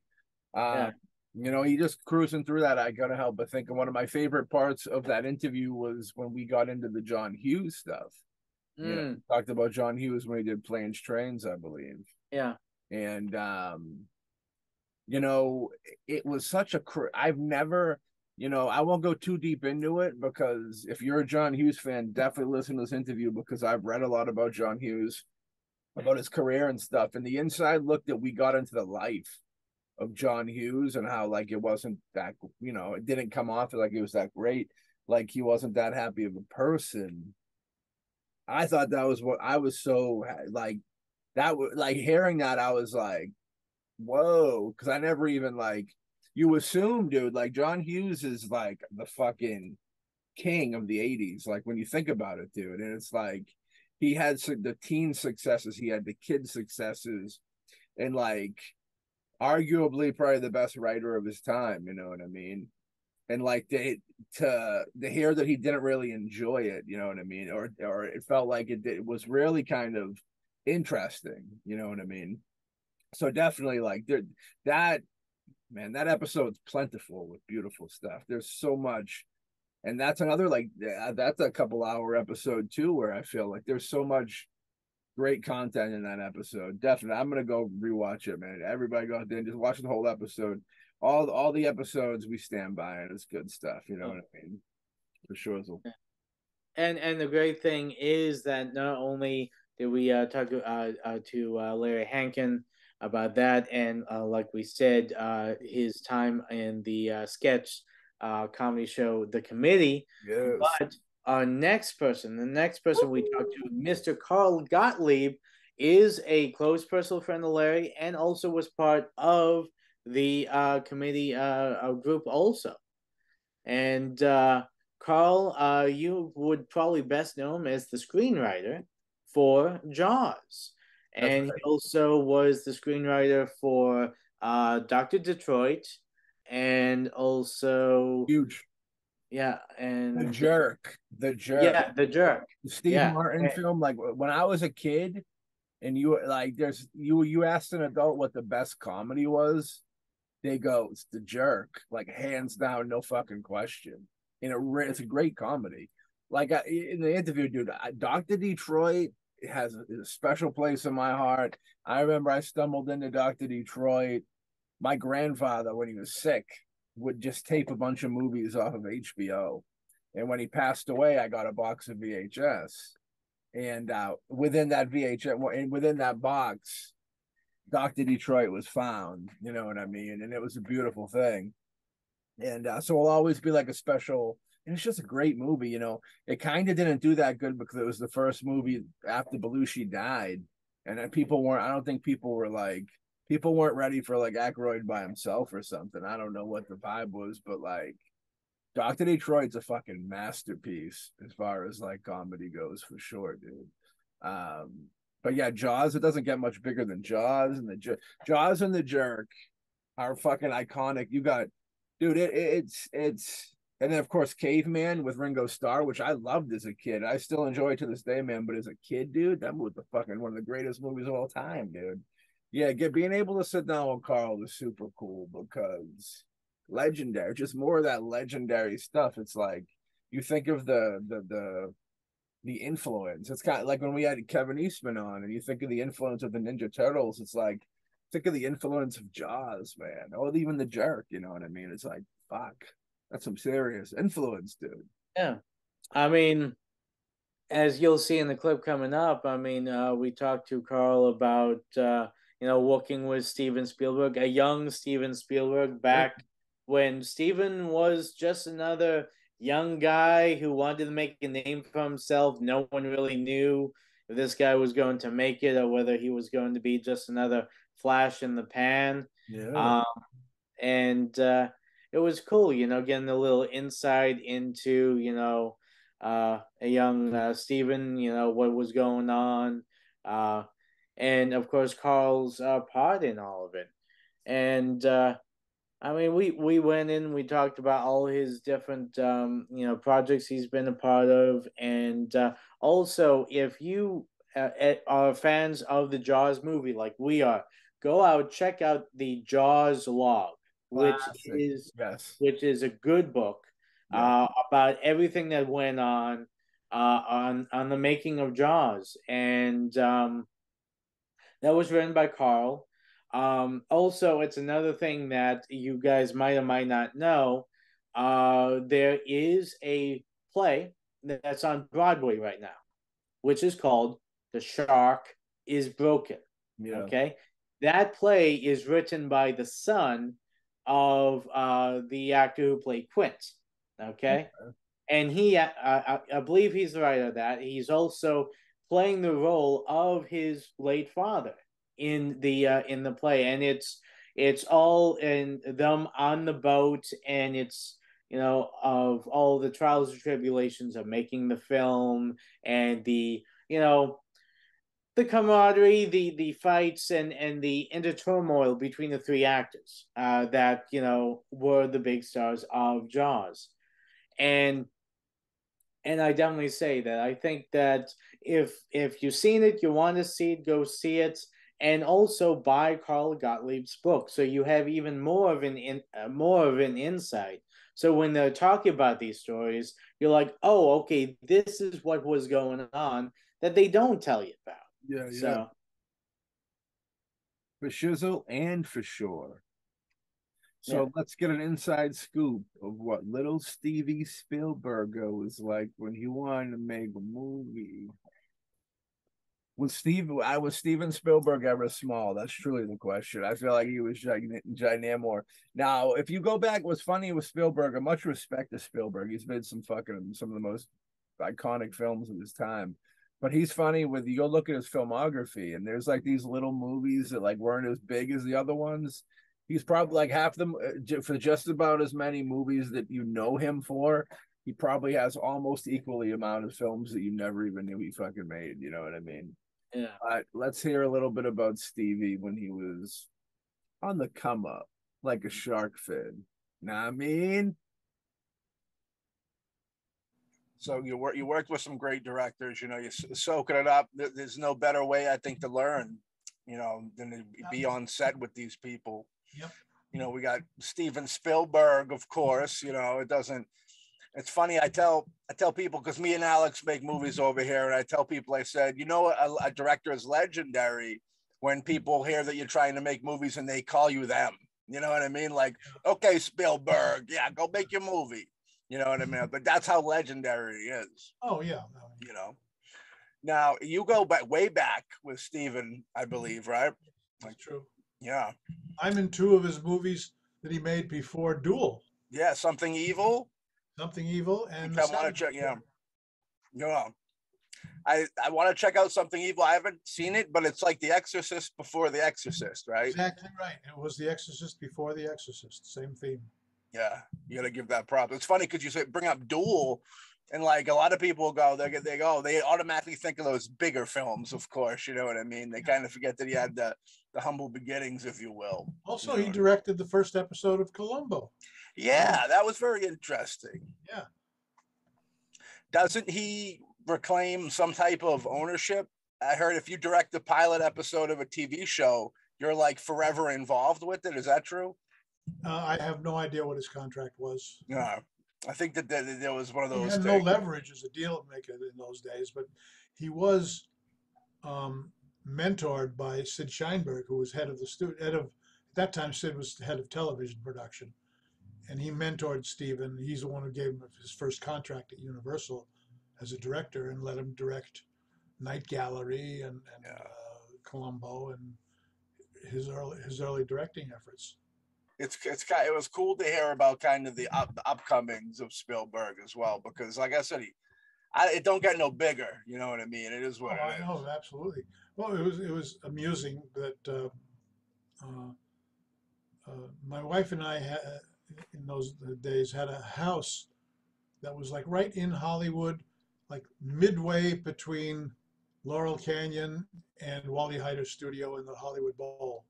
So everybody who lived in the canyon and worked in Hollywood, which in those days was everybody who counted, Jackson Browne, David Crosby, Joni Mitchell, the whole David Geffen stable, all those people were frequent guests at the house. They would, stop by on the way to work, smoke a joint, hang out, you could be sure that somebody else you knew would drop by.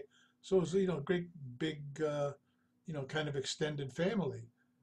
And it was a great way to stay in touch, and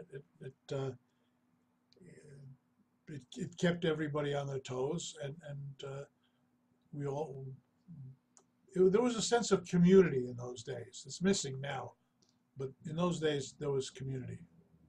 Yeah, I agree with that completely, and it's very artistic atmosphere. You know what I mean?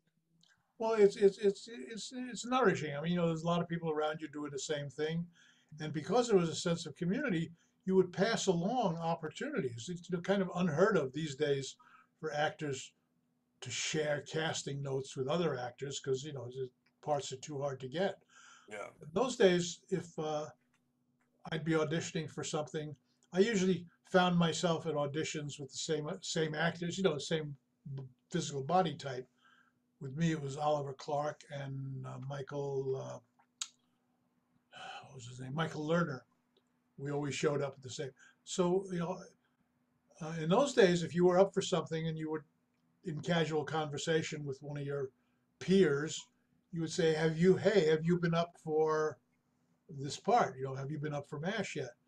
And the guy said, no, I don't even know anything about it. I said, well, call your agent. They're casting and they're looking for a guy like you. I mean, they saw me, but they'll see you too. I mean, you would tell people about casting opportunities, which nowadays is unheard of.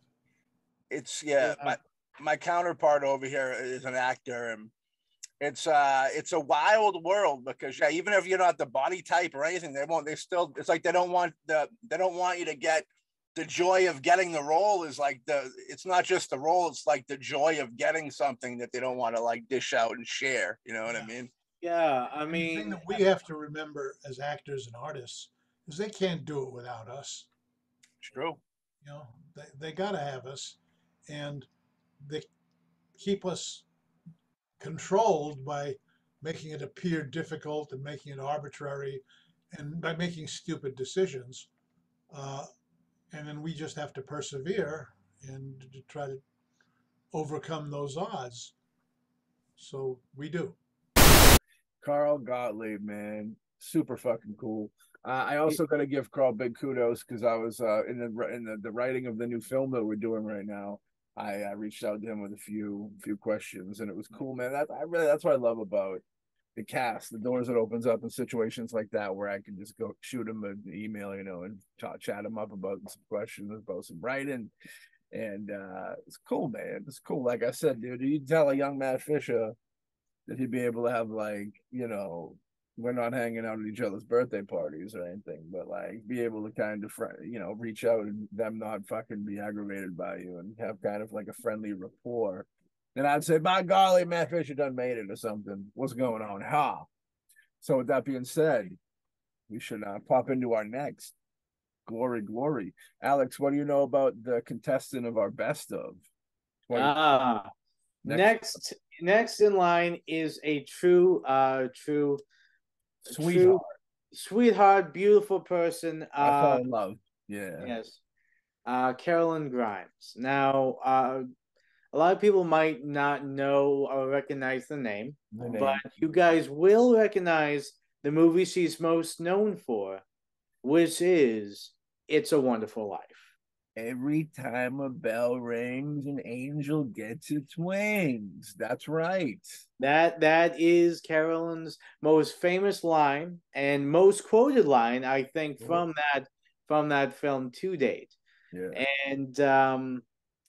And it was interesting because the time that It's a Wonderful Life was made and came out is a time that is a lot of people don't know about or don't talk about because it's it happened way back then, and it's almost kind of like a almost lost in space, kind of the time itself, because it's not quite Chevy Chase's Christmas, but it's not quite a Christmas story.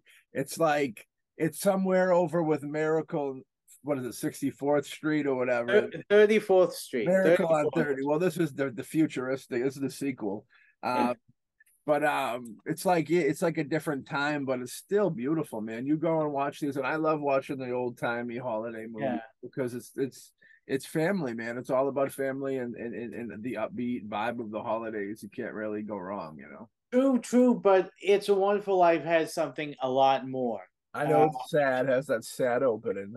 Well, it has the fact is, unfortunately, the sad part about the holiday seasons, it's also one of the most popular time that a lot of people end up taking their life.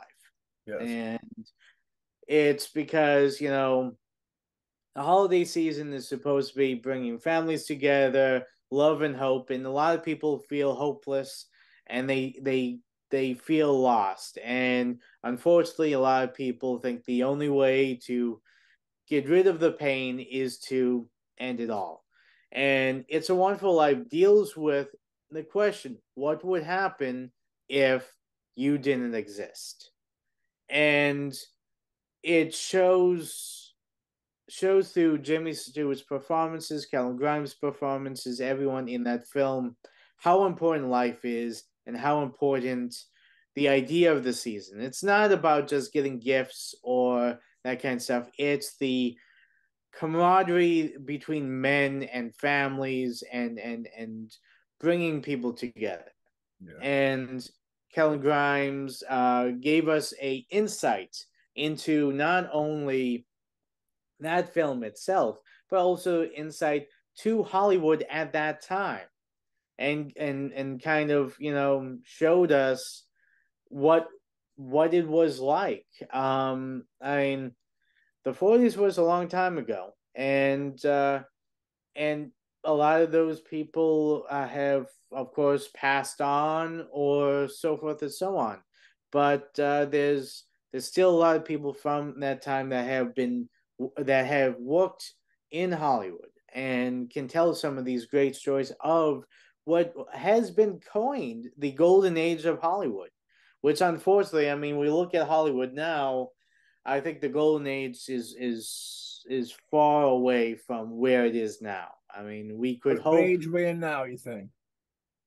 Where it is now, I think it's more of like the coal age. The coal? We're at the coal age. Okay. Coal. Like the lump of coal that Mr. Santa Claus is going to give you for being naughty. That's where Hollywood is right now. We're in the coal age. Fair enough, brother. All away from the golden age. Okay.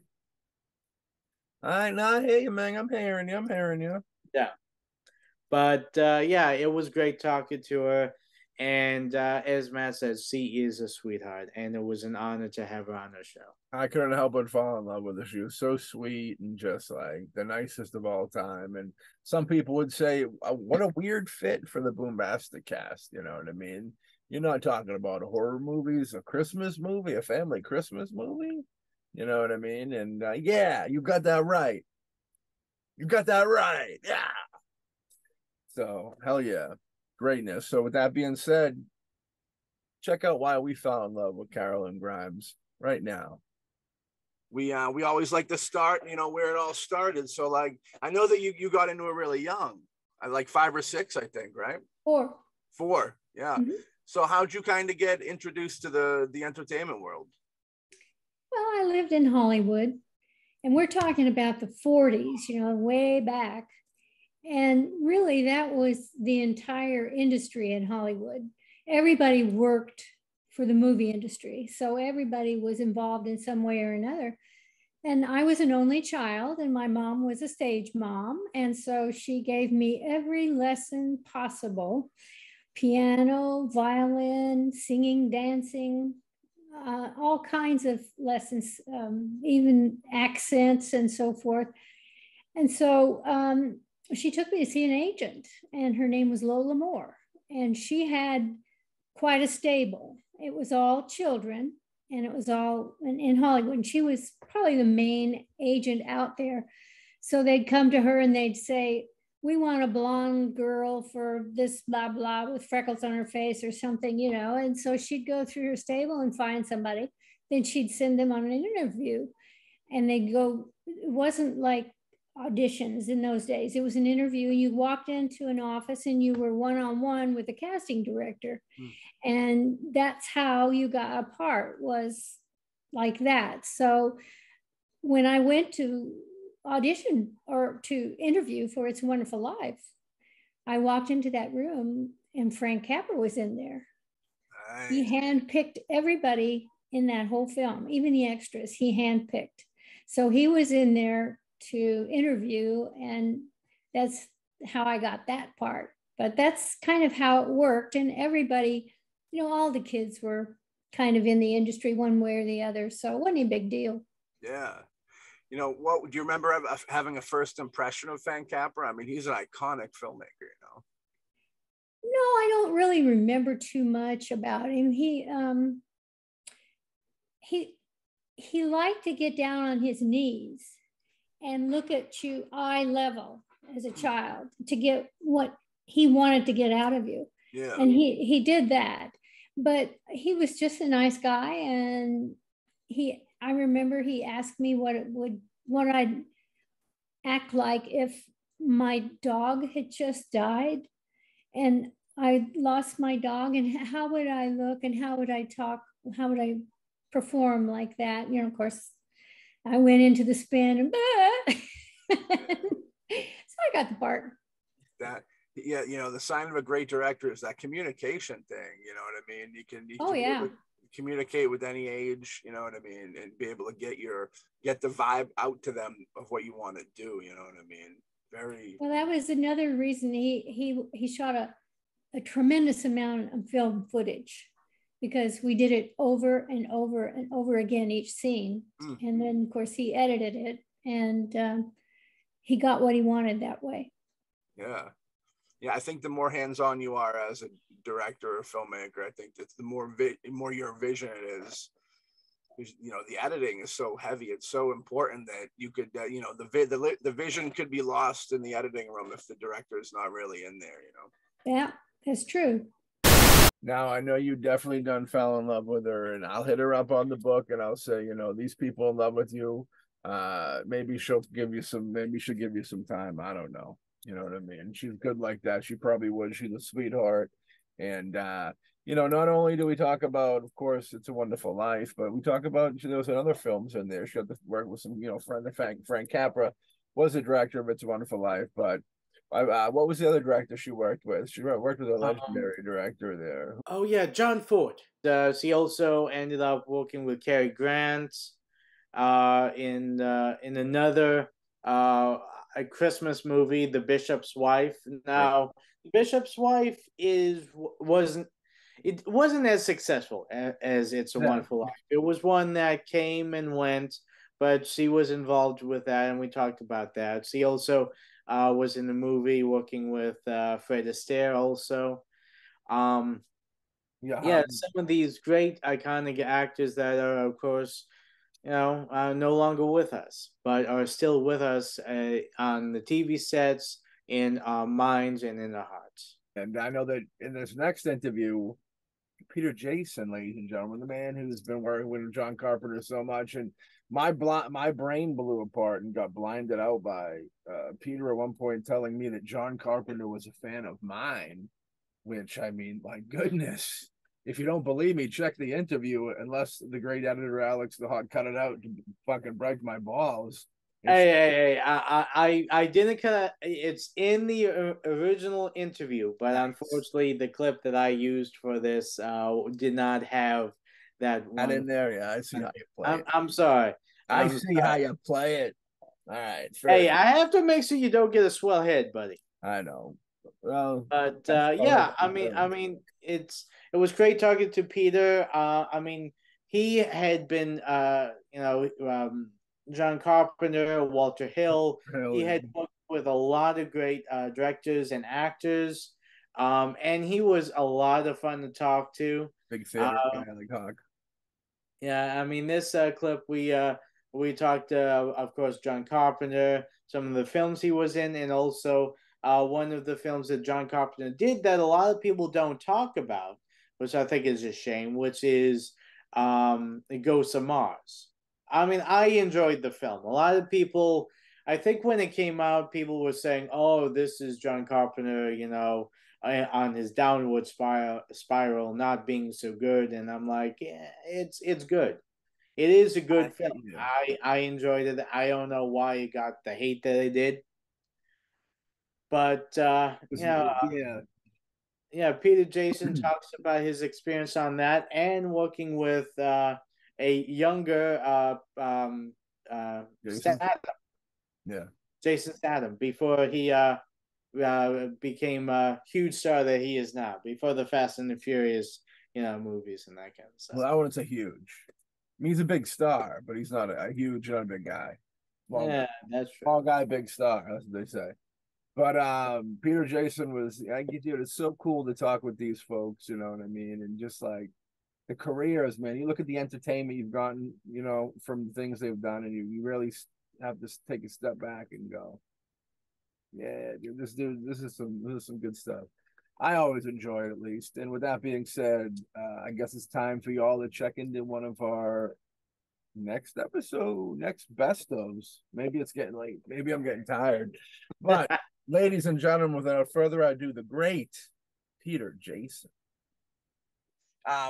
When you read a script like They Live, do you understand how groundbreaking it is at the time? Did you guys understand a lot of people say it's a documentary now, but at the time, do you understand kind of how important that film would become, or is it just another kind of film?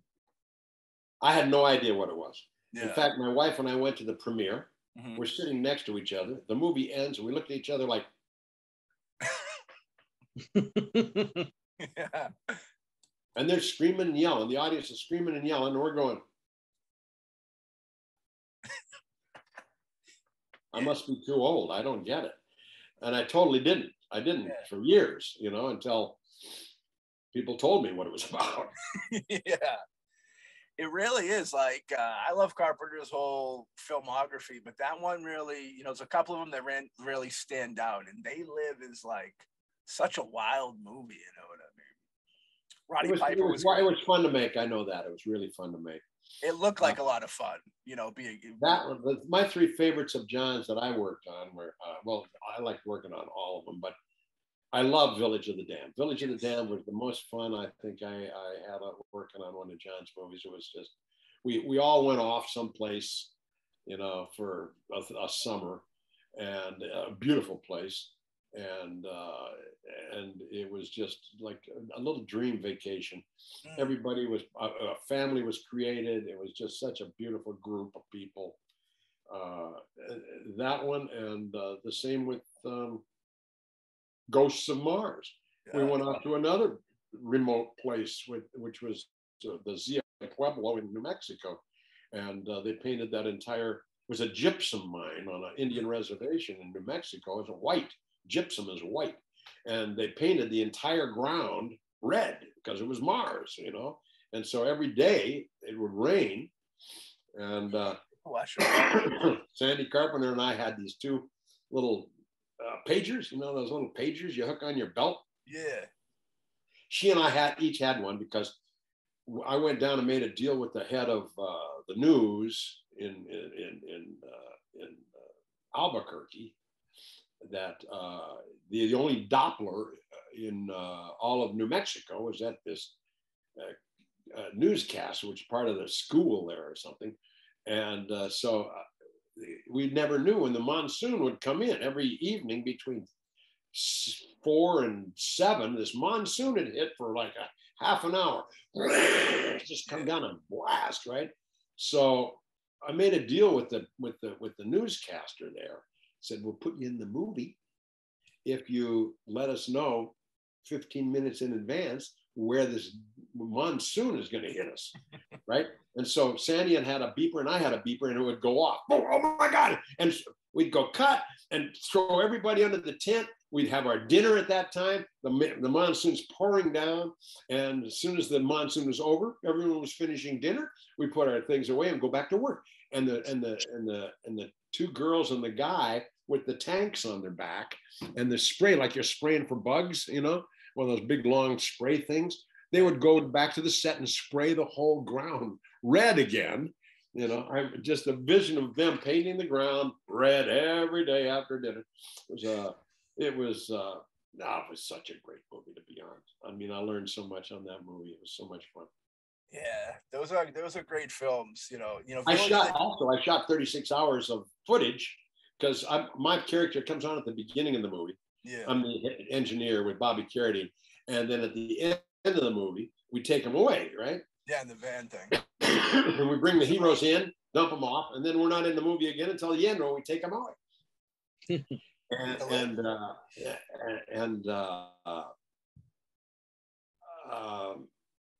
So, by the way, that train we gave to the Zia Pueblo, they wanted, we couldn't remove it. It was like some modern, they said, well, we'll do the cleanup of the whole area if you give us the train.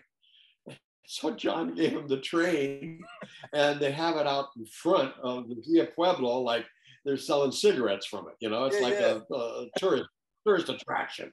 And we were talking about having to repaint the set. I always thought that there was a lot of green screen in Ghosts of Mars. I got that vibe, you know what I mean? Like the majority of it was. I think they pretty much shot everything that was there. It was like they built this set. It was this little town, and I remember. That's what it was. I shot 36 hours of footage with Sean, Sandy Carpenter's assistant. The two of us had this camera, and we'd go around and shoot behind the scenes, right? Yeah. And so I would always try to find a spot out of the way, behind the camera, or out of John's way, not bothering anybody. And one of my favorite things to do was find a spot where no one could see me, and I'd like to start the camera off on John and go action, and I'd like to pull into the action, come in close, watch the action, and just before they said cut, back off and go to John again, cut. You know, so I get the whole scene in one shot, right? Yeah, that was one of the things I perfected over the period of time that we were there, and because I'd watch the scene being rehearsed, so I knew how long it would take to get back to him, and so I'd find places to hide. Well, there was this one scene. It's a gigantic scene of the whole town, where all the monsters are coming out of all these doorways, and they're going to meet our heroes in the middle of the street, and this fight is going to ensue or something like that. So there's like 6 buildings, right? And a hill in the back. All these extras are coming over the hill, all made up with these crazy Mars people, and things on their nose and hanging in spikes in their shade, and they look like some misinformed Hell's Angels or something. They're all coming over the thing, and I found this spot up on top where I had to climb this one building, jump across this thing, crawl along the edge, get back up here. And here I am in the corner up on top. And I got a shot of the entire street. I can shoot the whole thing, right? And so I'm up here, you know, warming up, looking at what I'm going to hit and everything else. And I got it here. It's got to be a great fucking shot. And all of a sudden, I'm watching them all down below. And all of a sudden, I see John go, "How'd you get there?" And I go, "Never mind. This is my spot. I found this spot." He said, "How the hell did you get there?" "No, this is my."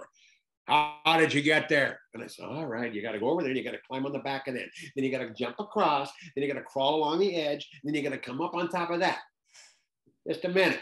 He goes over and he does the thing, cuts across, boom, boom, boom, comes up. Then he comes up and he goes, "I can see every entrance and exit from here." I said, "This is my spot." He said, "Get the hell out of here. Gary, bring the camera up." And he hoisted the camera up and they put it on my spot, right? And he shot the whole thing from up there. So that was one of my favorite moments on that movie. Yeah. Peter Jason. Ah, the sweetest dude, super cool. Actually gave me his home phone, which is fucking cool. So I'm gonna be hounding him left and right.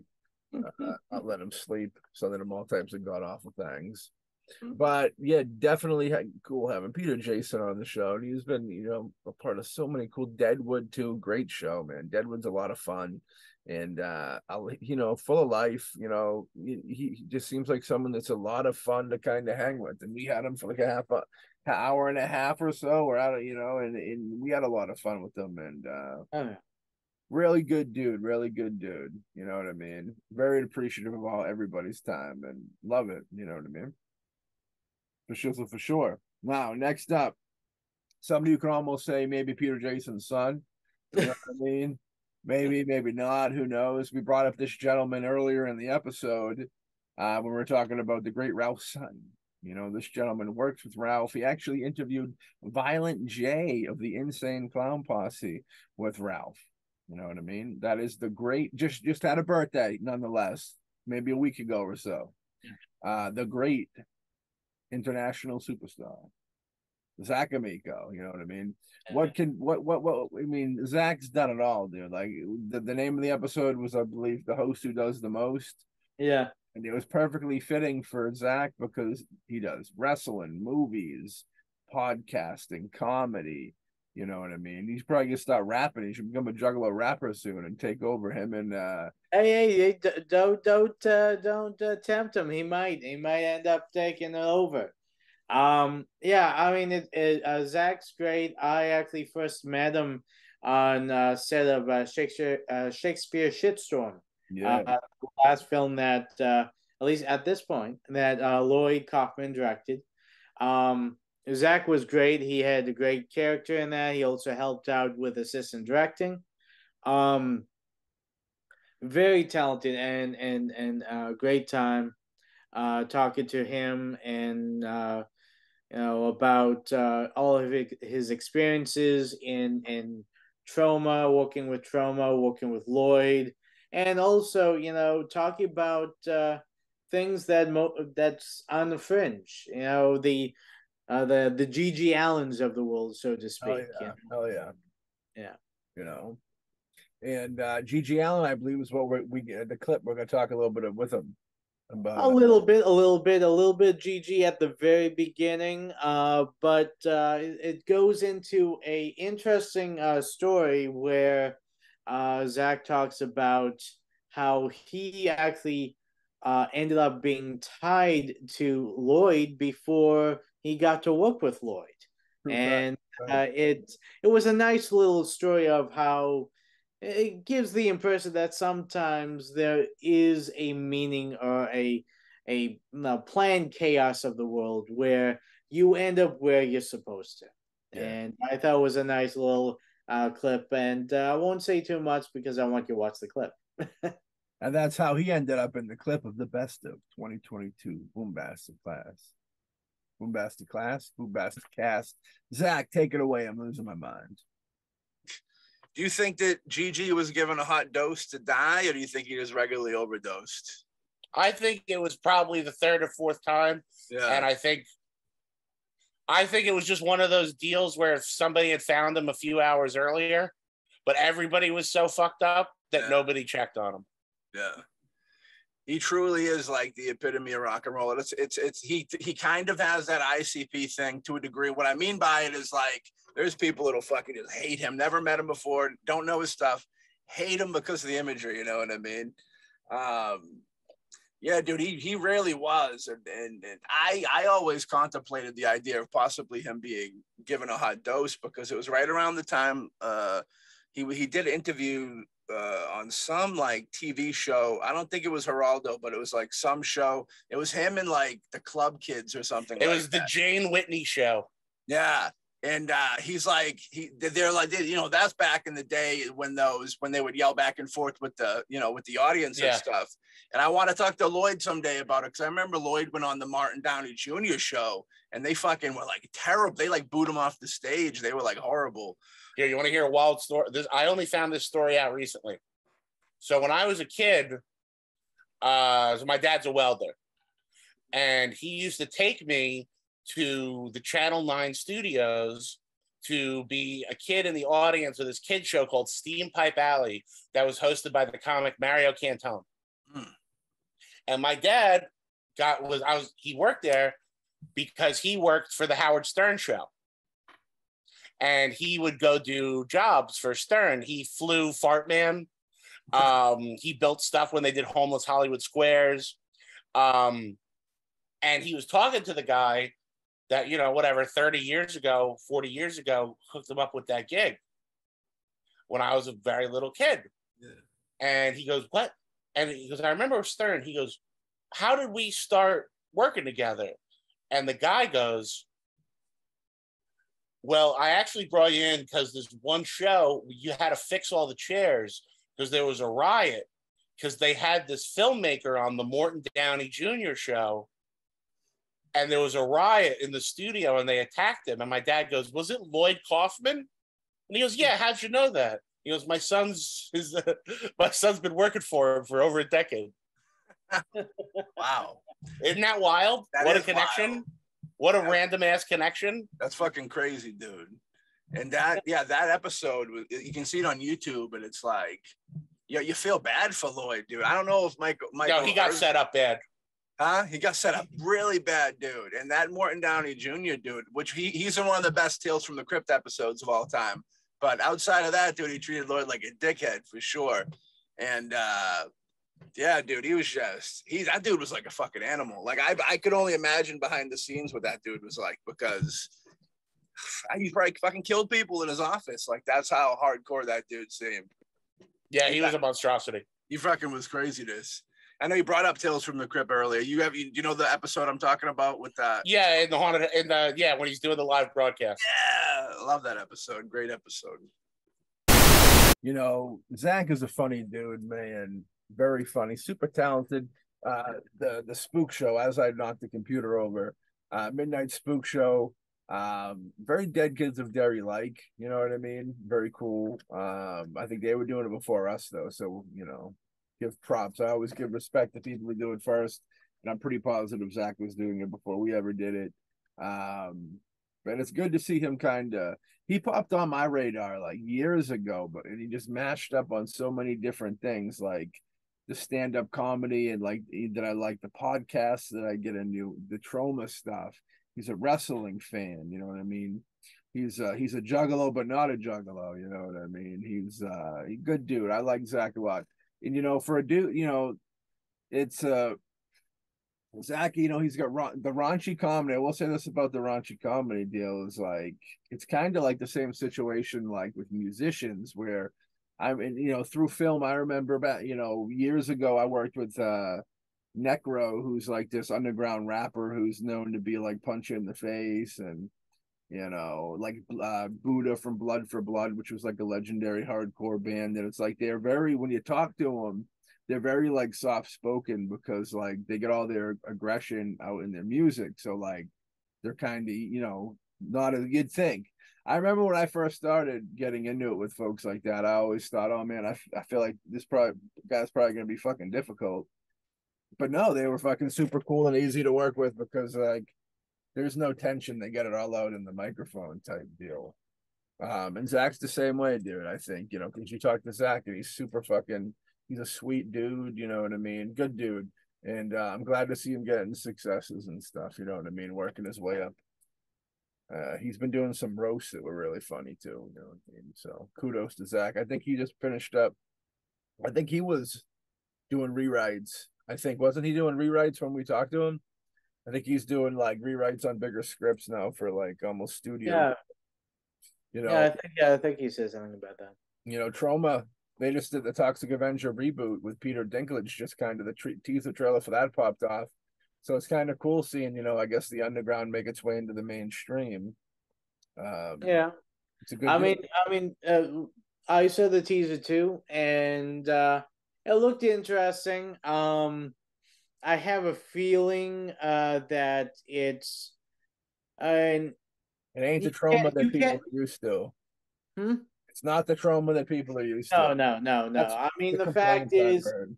I mean, when you have something like that, and then you give it to a Hollywood team, they're going to Hollywoodize it.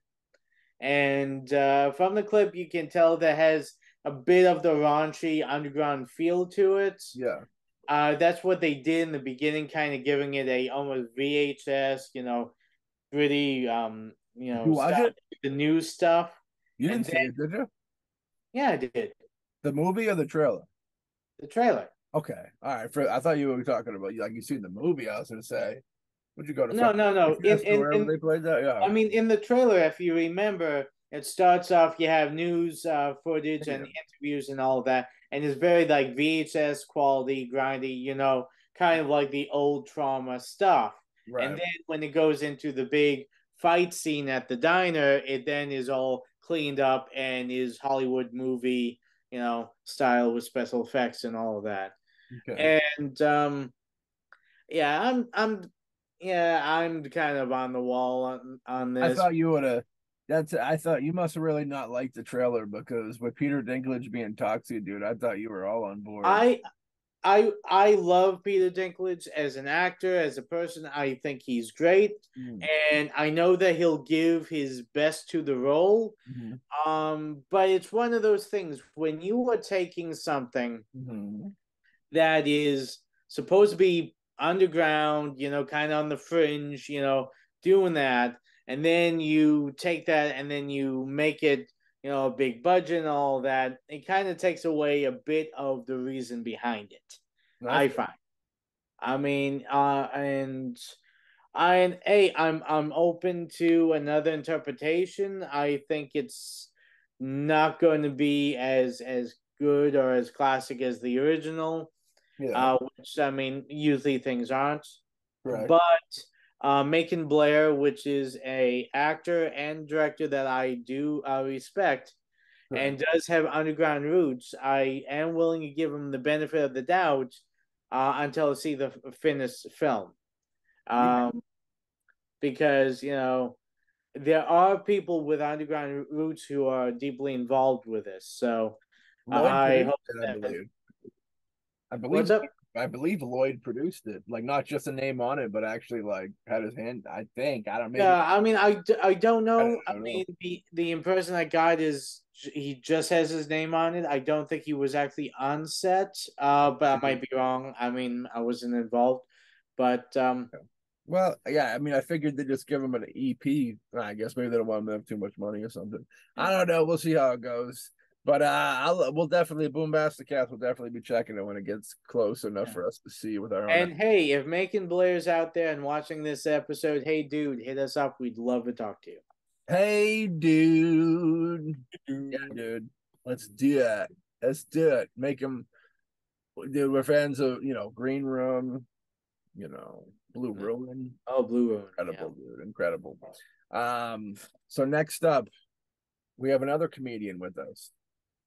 You might have heard this dude on like the Howard Stern show, or Opie and Anthony, stand up in the game forever. The great Reverend, the Reverend Bob, the Reverend Bob Levy. You know what I mean? Put your hands together and pray to the Reverend.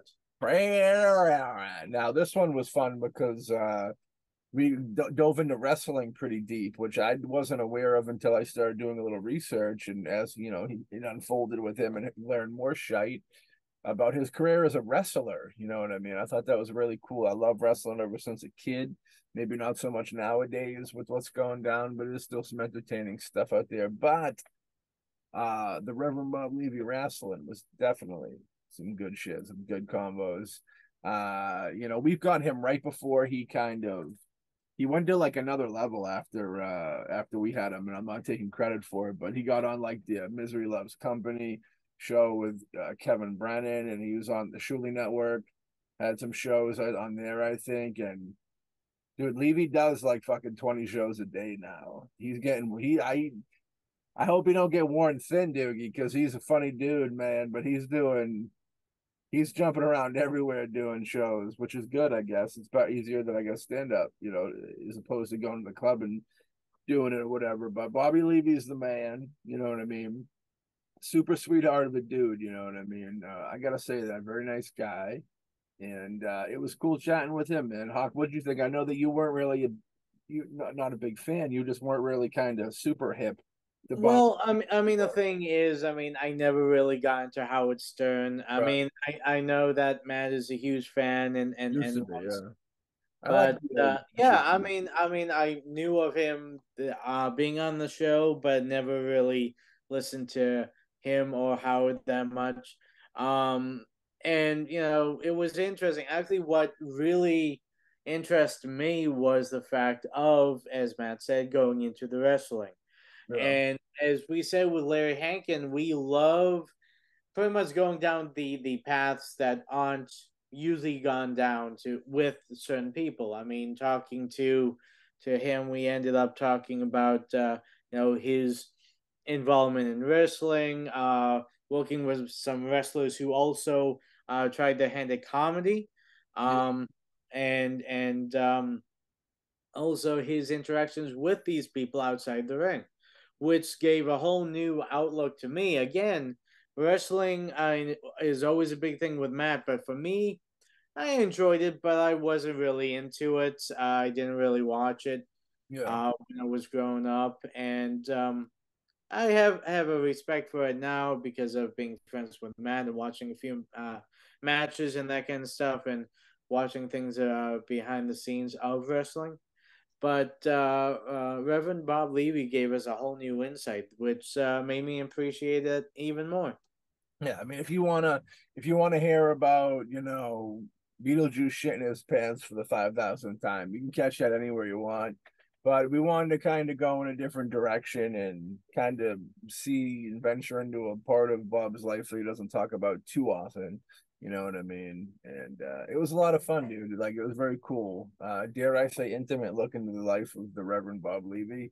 I don't know. As intimate as eating blue cheese dressing out of somebody's ass on stage, which is fan. We did talk about that, of course, because when you eat blue cheese out of a stranger's ass on stage in front of a room full of other strangers, that has to be addressed, dude. That has to be brought up. You know what I mean? That's one of them things that you just kind of put yourself in there. You got to kind of get the firsthand story, firsthand account of how stuff like that goes down. Now, I know Hawk used to do it with French dressing in front of homeless people, but it wasn't quite the same as only when I'm with you, Matt. Only when I'm with you. It started off ranch and it ended up French when you're with me, when the dressing eating my ass. Hey, what can I say? Parlez-vous? Tell the public, and they'll know why it's the best of episode. There it is. So Bob Levy was a lot of fun, and we're gonna talk. He's gonna get into the wrestling, right? That's how we're going. Oh yeah, it's about the wrestling, but also about actually Mick Foley, about him doing some comedy and a little bit about the person himself. Very cool. And with that being said, ladies and gentlemen, church is open. The Reverend Bob Levy, tell us a little something. Yeah, what didn't Piper start doing comedy in like the later half of his life? Yeah. How was he? I don't know. I never seen him. I got to work with Mick Foley. I'd say a bunch of times. It was pretty cool. You know, we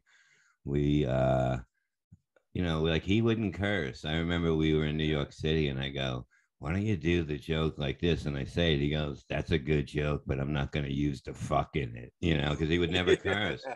But he was good. Like I remember doing Vegas with him, and we get there, and I'm like, ah, this will be good, you know, Mick will do. And they're like, okay, Mick's going to close. And I'm like, there's no way Mick's following me, you know? And he did, you know, and I never forget that because I never thought he could. You know what I mean? I'm seasoned in this. You know what I mean? I know what I'm doing, and he fucking did it. And I remember like he couldn't move, like he's limping, and just the pain that he was in, like just doing normal things, you know, just trying to, you know, walk and have something to eat. You know, it was just fucking, it's horrible. I mean, he did what he, you know, he knew what he was doing. He knew this was going to happen, but he loves it so much. You know, some of his matches are like fucking crazy. And ECW when he was there, Oh yeah. you know, it's like, you know, he looked like the everyday guy. He did, you know what I mean? He was probably the last one that was like, but he's hurting today, you know. Oh yeah. You know, that real fan turn, you know, wrestling type vibe. Mick Foley has like one of the weirdest brands. It's good, but it's like so weird because he's known for like some of the most violent wrestling of all time, but he writes like children's books now. You know what I mean? Like Mick Foley and Santa Claus Save Christmas type stuff. Yeah. You know what I mean? Yeah, I mean, the good thing about him, like you would think, you know, he's crazy and that probably one of the nicest guys I ever met. Just a family guy, you know, just trying to make money for the family, and just, you know, that's so important to him, which is really cool to see, because you don't see that. You know, you may not believe or agree with his politics, you know, because he does speak it a lot now, but the fact is that I got to meet him, and I forget that. Yeah. I have to blank that out because I know what a nice guy he is. Like some people are like, I can't, you know what I mean? They're so fucking gone. But, you know, he was probably one of the nicest guys I ever met. I met him briefly at a wrestling event, at a high school event. He was doing autograph signings. Yeah, him coming off the Hell in the Cell is probably the most violent thing I could think of in wrestling off the top of my head. You know what I mean? Yeah, no, that was fucking brutal. I mean, they like for him to get back in the ring after, you know, they're trying to get him out of there, and he comes back, and it's like, but that's legendary in his mind. He's like, this is going to make me a legend, and you have to do it. If you're him, you have to do it, no matter how bad you are at that moment, because that's the shit, and it's goes down in history. Yeah. As one of the most craziest, violent, unbelievable matches you ever seen. I feel well educated now. I feel like I'm in the top tier of humanity and life. It's a beautiful thing. I feel rejuvenated. I feel spiritually grown. The Reverend gave me some stuff. Now I'm at the foot of the throne with the Lord, and it's a beautiful thing. You know what I mean? Bob Levy, great. Like I said, dude, we'll try and get Bobby on again. Bobby is a busy motherfucker. You know what I mean? He's doing a lot of stuff. I know Owen and them get him on Owen. He'll pop on Owen's show every now and then, I think. But outside of that, I don't know. I haven't seen him a little bit, so we'll see. You know what I mean? Yeah. And next up, A to the F to the R-O. All flows reach out. Our boy in the hip hop world, leader of his generation, A.F.R.O, baby. You know what I mean? A.F.R.O, very cool hip hop artist. Been in it for a bit, but I still say it's on the come up. Popped on my radar. I'm a fan of a rapper named R.A the Rugged Man. I shot a show for him late 2009 through 2010 11, maybe somewhere in there. Shot some footage. He was doing a documentary about his father who passed away, called God Take, God Give, and Sergeant John A. Thornborn, you know. So like shot some stuff for that, and then just kind of stayed in touch. And you know, RA, somebody will want to get on the show eventually. But I know A.F.R.O came into my mix because RA had a contest called Yeah, dude, I just blanked out on it. What's the name of the contest? Rap flow. Definition of a rap flow. Yeah, I think that's it. Actually, blanked. the clip that we have coming up is pretty much after talking about getting in that competition, meeting Rugged Man, and pretty much the where the trajectory of his career started, which was really interesting. Rugged Man, very cool dude. Have movie ties of his own. He co-wrote Bad Biology with Frank Henenlotter from a couple years back, and I believe R.A. is trying to make his own movie now, which I told him I'd help out on. But I think he's shooting in Germany, where he lives now. But that's okay. We'll fly over. Yeah, Alex will fly over. Yeah. I don't know if I'll fly over. It's got to be a handsome thing if I'm going to be flying over to Germany town. But my help was I was just going to cruise up to New York a couple days and help him out. That was where I was at with it. But Germany, further trip, Bubba, further trip. But yeah, A.F.R.O, very cool. Glad to get A.F.R.O on the show. A.F.R.O is one of the, we have guests on the show. I think that we like to do guests that are kind of like, you have your legendary guests, where it's the people that, like a Jack Shoulder, like we said before, where, they're known for stuff that we love, and then we have people that are kind of on the come up, I put like A.F.R.O in that situation. I'd put maybe Zach in that situation, maybe BJ in that situation, maybe even Ralph in that situation, people that you might not heard of yet, but we feel you will hear about them in the future. And what better place to hear about them first than the BoomBastiCAST? You know what I mean? And the great thing about A.F.R.O is he also is a big fan of the same people we are. We talked about Jim Varney. Yes. And he's a huge Jim Varney fan. We talked about George Romero. He's also a huge fan of George's. Yeah. And yeah, it's always great when we have people on and we talk about their interests and what they like to do and all that. But it's always nice little thing in a little feather in the cap, so to speak, when they tell us about people that they admire, and it's the same people we admire, and we talk about it and get an insight how they feel about them, what how they inspired them, and we talk about how they inspired us, and it's really good. We did a lot of that with A.F.R.O. And now y'all ready for some inspiration? Ladies and gentlemen, all flows reach out, the one and only A.F.R.O. So, R.A., we'll bring up R.A. Of course, you were a big fan of R.A. beforehand. And when you found out he was doing this contest, at that point, how things start rolling out? Oh, shoot. So long story short, yeah, it was I had my birthday's August 29th. So I had put in my entry for his contest on the 28th, the day before. I put it out in the air. And on September 6th, the week after, I got in a bad car accident. Ooh. And I was in the hospital for 3 days.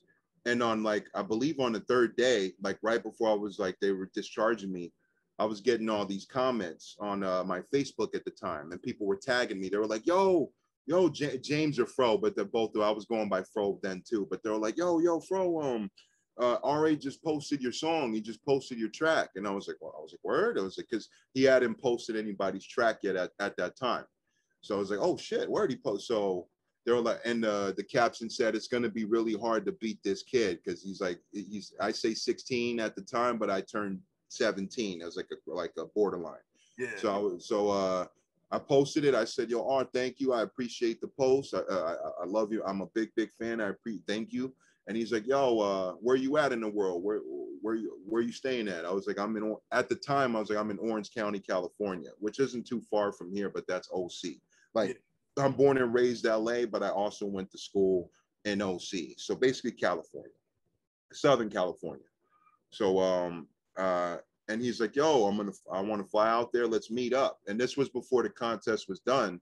He's like, hey, let's meet up. Let's talk, and let's talk about the music. So we meet up in Hollywood, of all places, actually. That's pretty funny. So Hollywood, and we do 2 freestyle videos.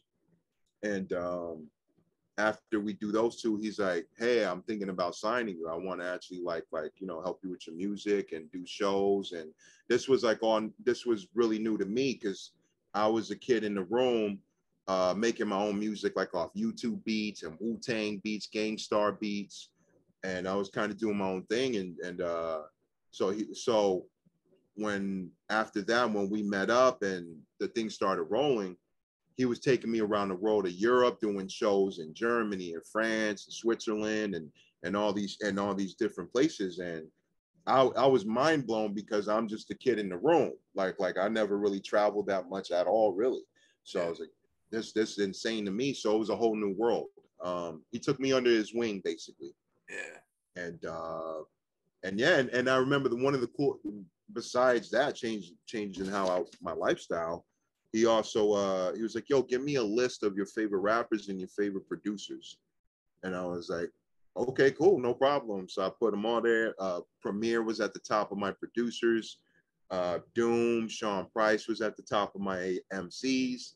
So he was like, yo, he looked at the paper. He's like, I can get about 75% of these guys. I was like, what? I was like, if you just get one of them, that's crazy. Like, I'm like, you just get one of them, that's amazing to me. So there was a whole week, like at the very start, he took me to New York where I was like hanging out with him for a good minute. And he took me to New York. It was a whole week straight. So Monday was, I had Sadat X on my list. So Sadat's there, Drez is there for Black Sheep.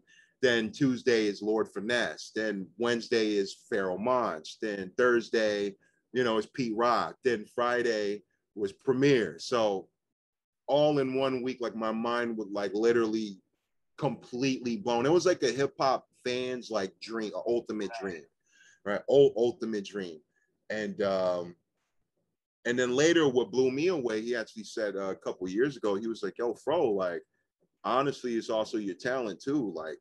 Like they listen to you and they, you know, they reach back out. Usually they, you know, they don't do that too often, you know? So they were like, yo, they reach back out, they're interested and they wanted to meet up with you. So it was just mind blowing to me. Like the fact, you know, and there's video of me meeting Premier. Yeah. And I'm on YouTube and I'm literally mind blown. Like I'm not even there right there. I'm just like completely like astounded. Because if you ask 15 or 14-year-old Fro, like, hey, would you ever think you'd be working with your favorite MCs and producers, like your guys you look up to? And I'm like, nah, you know, I don't think so. I'm just, I'm just a guy in the room. I'm just working on the music. You know, it's all good. I love their music. It's all good. But the fact that I actually get to work with them now, and I've worked with them through the years, is definitely mind blowing. It's life changing, man, in the best way. So. Yeah, man, I like A.F.R.O. Young dude. I think he's like 24. Yeah. I mean, honestly, out of everyone we've had, he's the youngest, I believe. Yeah, but he's super dope, and he's on top of his game, and he's gonna be around. He's like BJ, like I said, dude, he's gonna be here for the run. You know, if you listen to hip hop and underground hip hop, if you will, 10 years after, unless something sad happens, A.F.R.O will be definitely popping, doing it big. Very cool. Very cool, dude.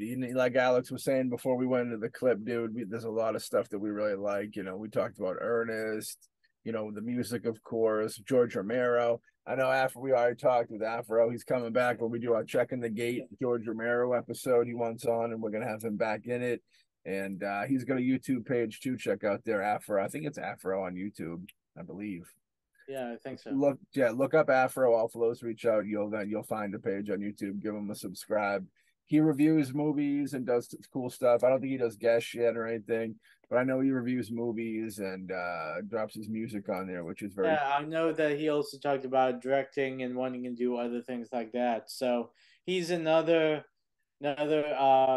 entertainer that we have found that, you know, has, you know, there's the thing that he's known for, and then there's other artistic inspirations that he also hopes to do, and he also, you know, works on. And what was that? He acted in a show for like HBO or something too. Yeah. Music related show, if I remember correctly. Yeah, I forget the name off the top of my head, but yeah, he was in there for I think a few episodes. But he does short films. He does do short films too, like his he own. directs all his music videos as well. Very talented dude. Very talented dude. You know, now kind of like is the era of do whatever you want to do. You know what I mean? It's like get your foot in the door with like something, and then blossom, man. Do other creative things that people jive with. You know what I mean? Yeah, I mean, the thing is, if you go in and you're a great singer or you're a great writer, a great actor, whatever, don't let that just be what you're known for. I mean, if you also like to paint, paint. For If you like to do something else, do it also. Do music.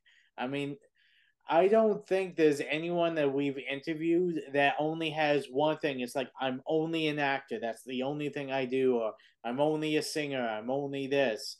It's this is what I do, but I also do all of these other creative endeavors. Hell yeah.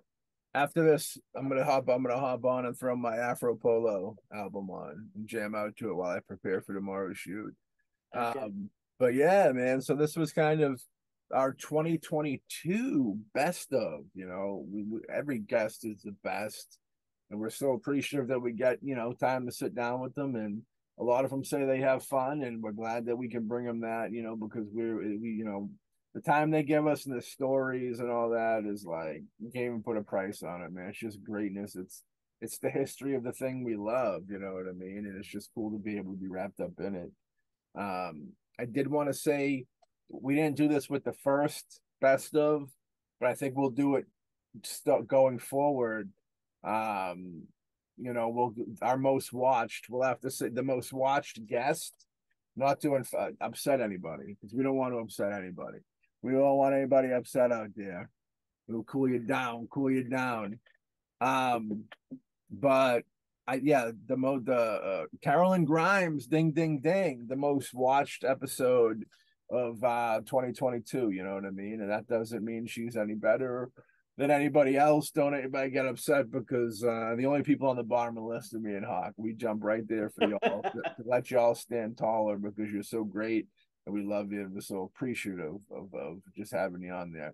I tell you, there's something about somebody just giving you their time that you got to appreciate. And it's like you have the time, that's cool enough.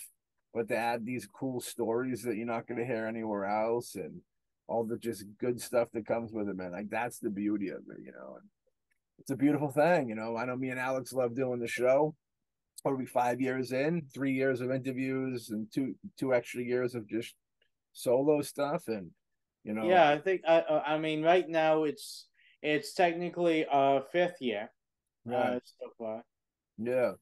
For anybody out there that's only hip to the video stuff, on the stream, all the audio podcasting streaming, Spotify, iTunes, stuff like that, just anywhere you listen to podcasts, there's an audio version of the BoomBastiCAST that it's all the interviews, all our interviews usually pop up on the tube, but you can catch all our audio. We do solo episodes and we do stuff like we just recently did an episode from the archives. Like that episode was released a year or two ago, maybe on, in the audio version of it, you know what I mean?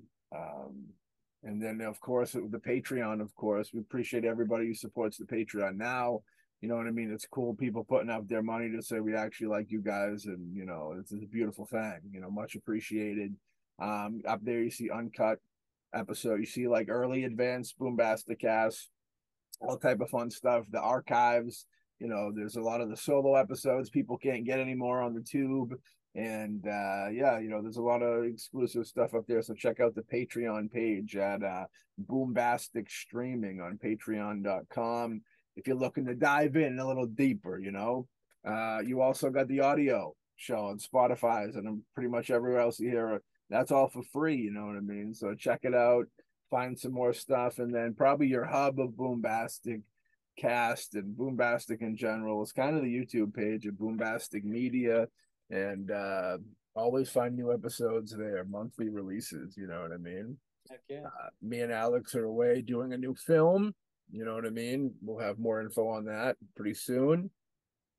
Yeah, and I want to say that since, as Matt said, we didn't say for the first best of who was the one with the most views of our first season, but I thought I would check it out. Yeah, and the person, ding, ding, ding, for the Can I first guess? season. Huh? Can I guess? Yes, go ahead. Guess. Was it Happy or Tom Proctor? Happy Anderson. Okay. With 489 views. Yeah. Yeah. Yeah. Shout out Happy Anderson and Tom Proctor and everybody from the 2021 season. You know what I mean? You're all the best of in our hearts. But I did. I mean, it's everyone who's been on our show. We are extremely grateful for. Yes. And we are so happy that they took the time to let us interview them and talk to them, and we hope to bring some of them back at some point. As we always tell them, whenever they need us to promote something or push something forward, we're here to help.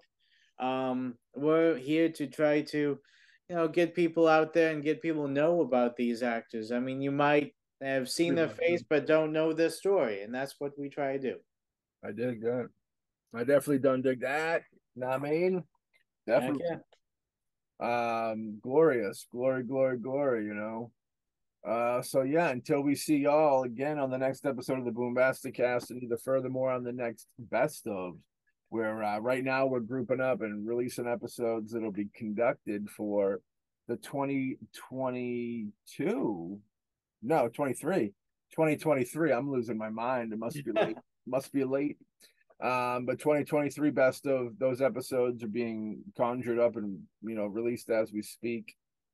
We are in late September. And actually fucking tomorrow's October 1st, peel behind the curtain. And as far as that goes, October, we're gonna have our Halloween episode. You'll be able to catch on the Boombastic page, catch it on the Patreon early. And then Thanksgiving, you'll be getting hit with this. We think Thanksgiving's a good time to hit you guys with nice best of. Look back, give people a taste of some of the episodes if they didn't get a chance to check them out before. And then Christmas, December, every year we do the big Christmas special, with guests and surprises. So yeah, that's what you got. Right now it might feel like a little slow. This year might end a little slow, but it'll have our specials. And we got a new movie coming here towards y'all. So it's a beautiful thing, chicken wing. Yeah. You know what I mean? And hell yeah. So with that being said, Alex, do you want to say anything in closing on the 2022 best of BoomBastiCAST special? Woo! Other than the fact that it's I had a lot of fun going back and looking at all the different episodes and stories that people told us, and it was great. It was a good experience listening to them again and putting this together, because both Matt and I, we love making films. We love people that make films, and we love people that make music and make comic books and podcasts and all those kind of things out there. We're true lovers of art and whoever makes art, and this podcast gives us a chance to reach out, talk to them, and find out more, and hopefully you find out something that you didn't know about them on our podcast. That's what we try to do, and that's what we love to do. Yeah. We can't say how appreciative we are of people giving us their time. Knock on wood, we haven't had to pay for anybody yet, and the kindness of people's hearts have brought people in, and hopefully the kindness continues. You know what I mean? In this ever-evolving world of podcasting. But I know we're gonna do our darndest to keep bringing you the best stuff we can, keep you all entertained out there. They're in this thing called life, So the best of the best of. And we'll catch y'all on the next episode of the what episode, Alex? What show, Alex? Oh my, BoomBastiCAST. Thank y'all for listening. We'll catch you later. Peace.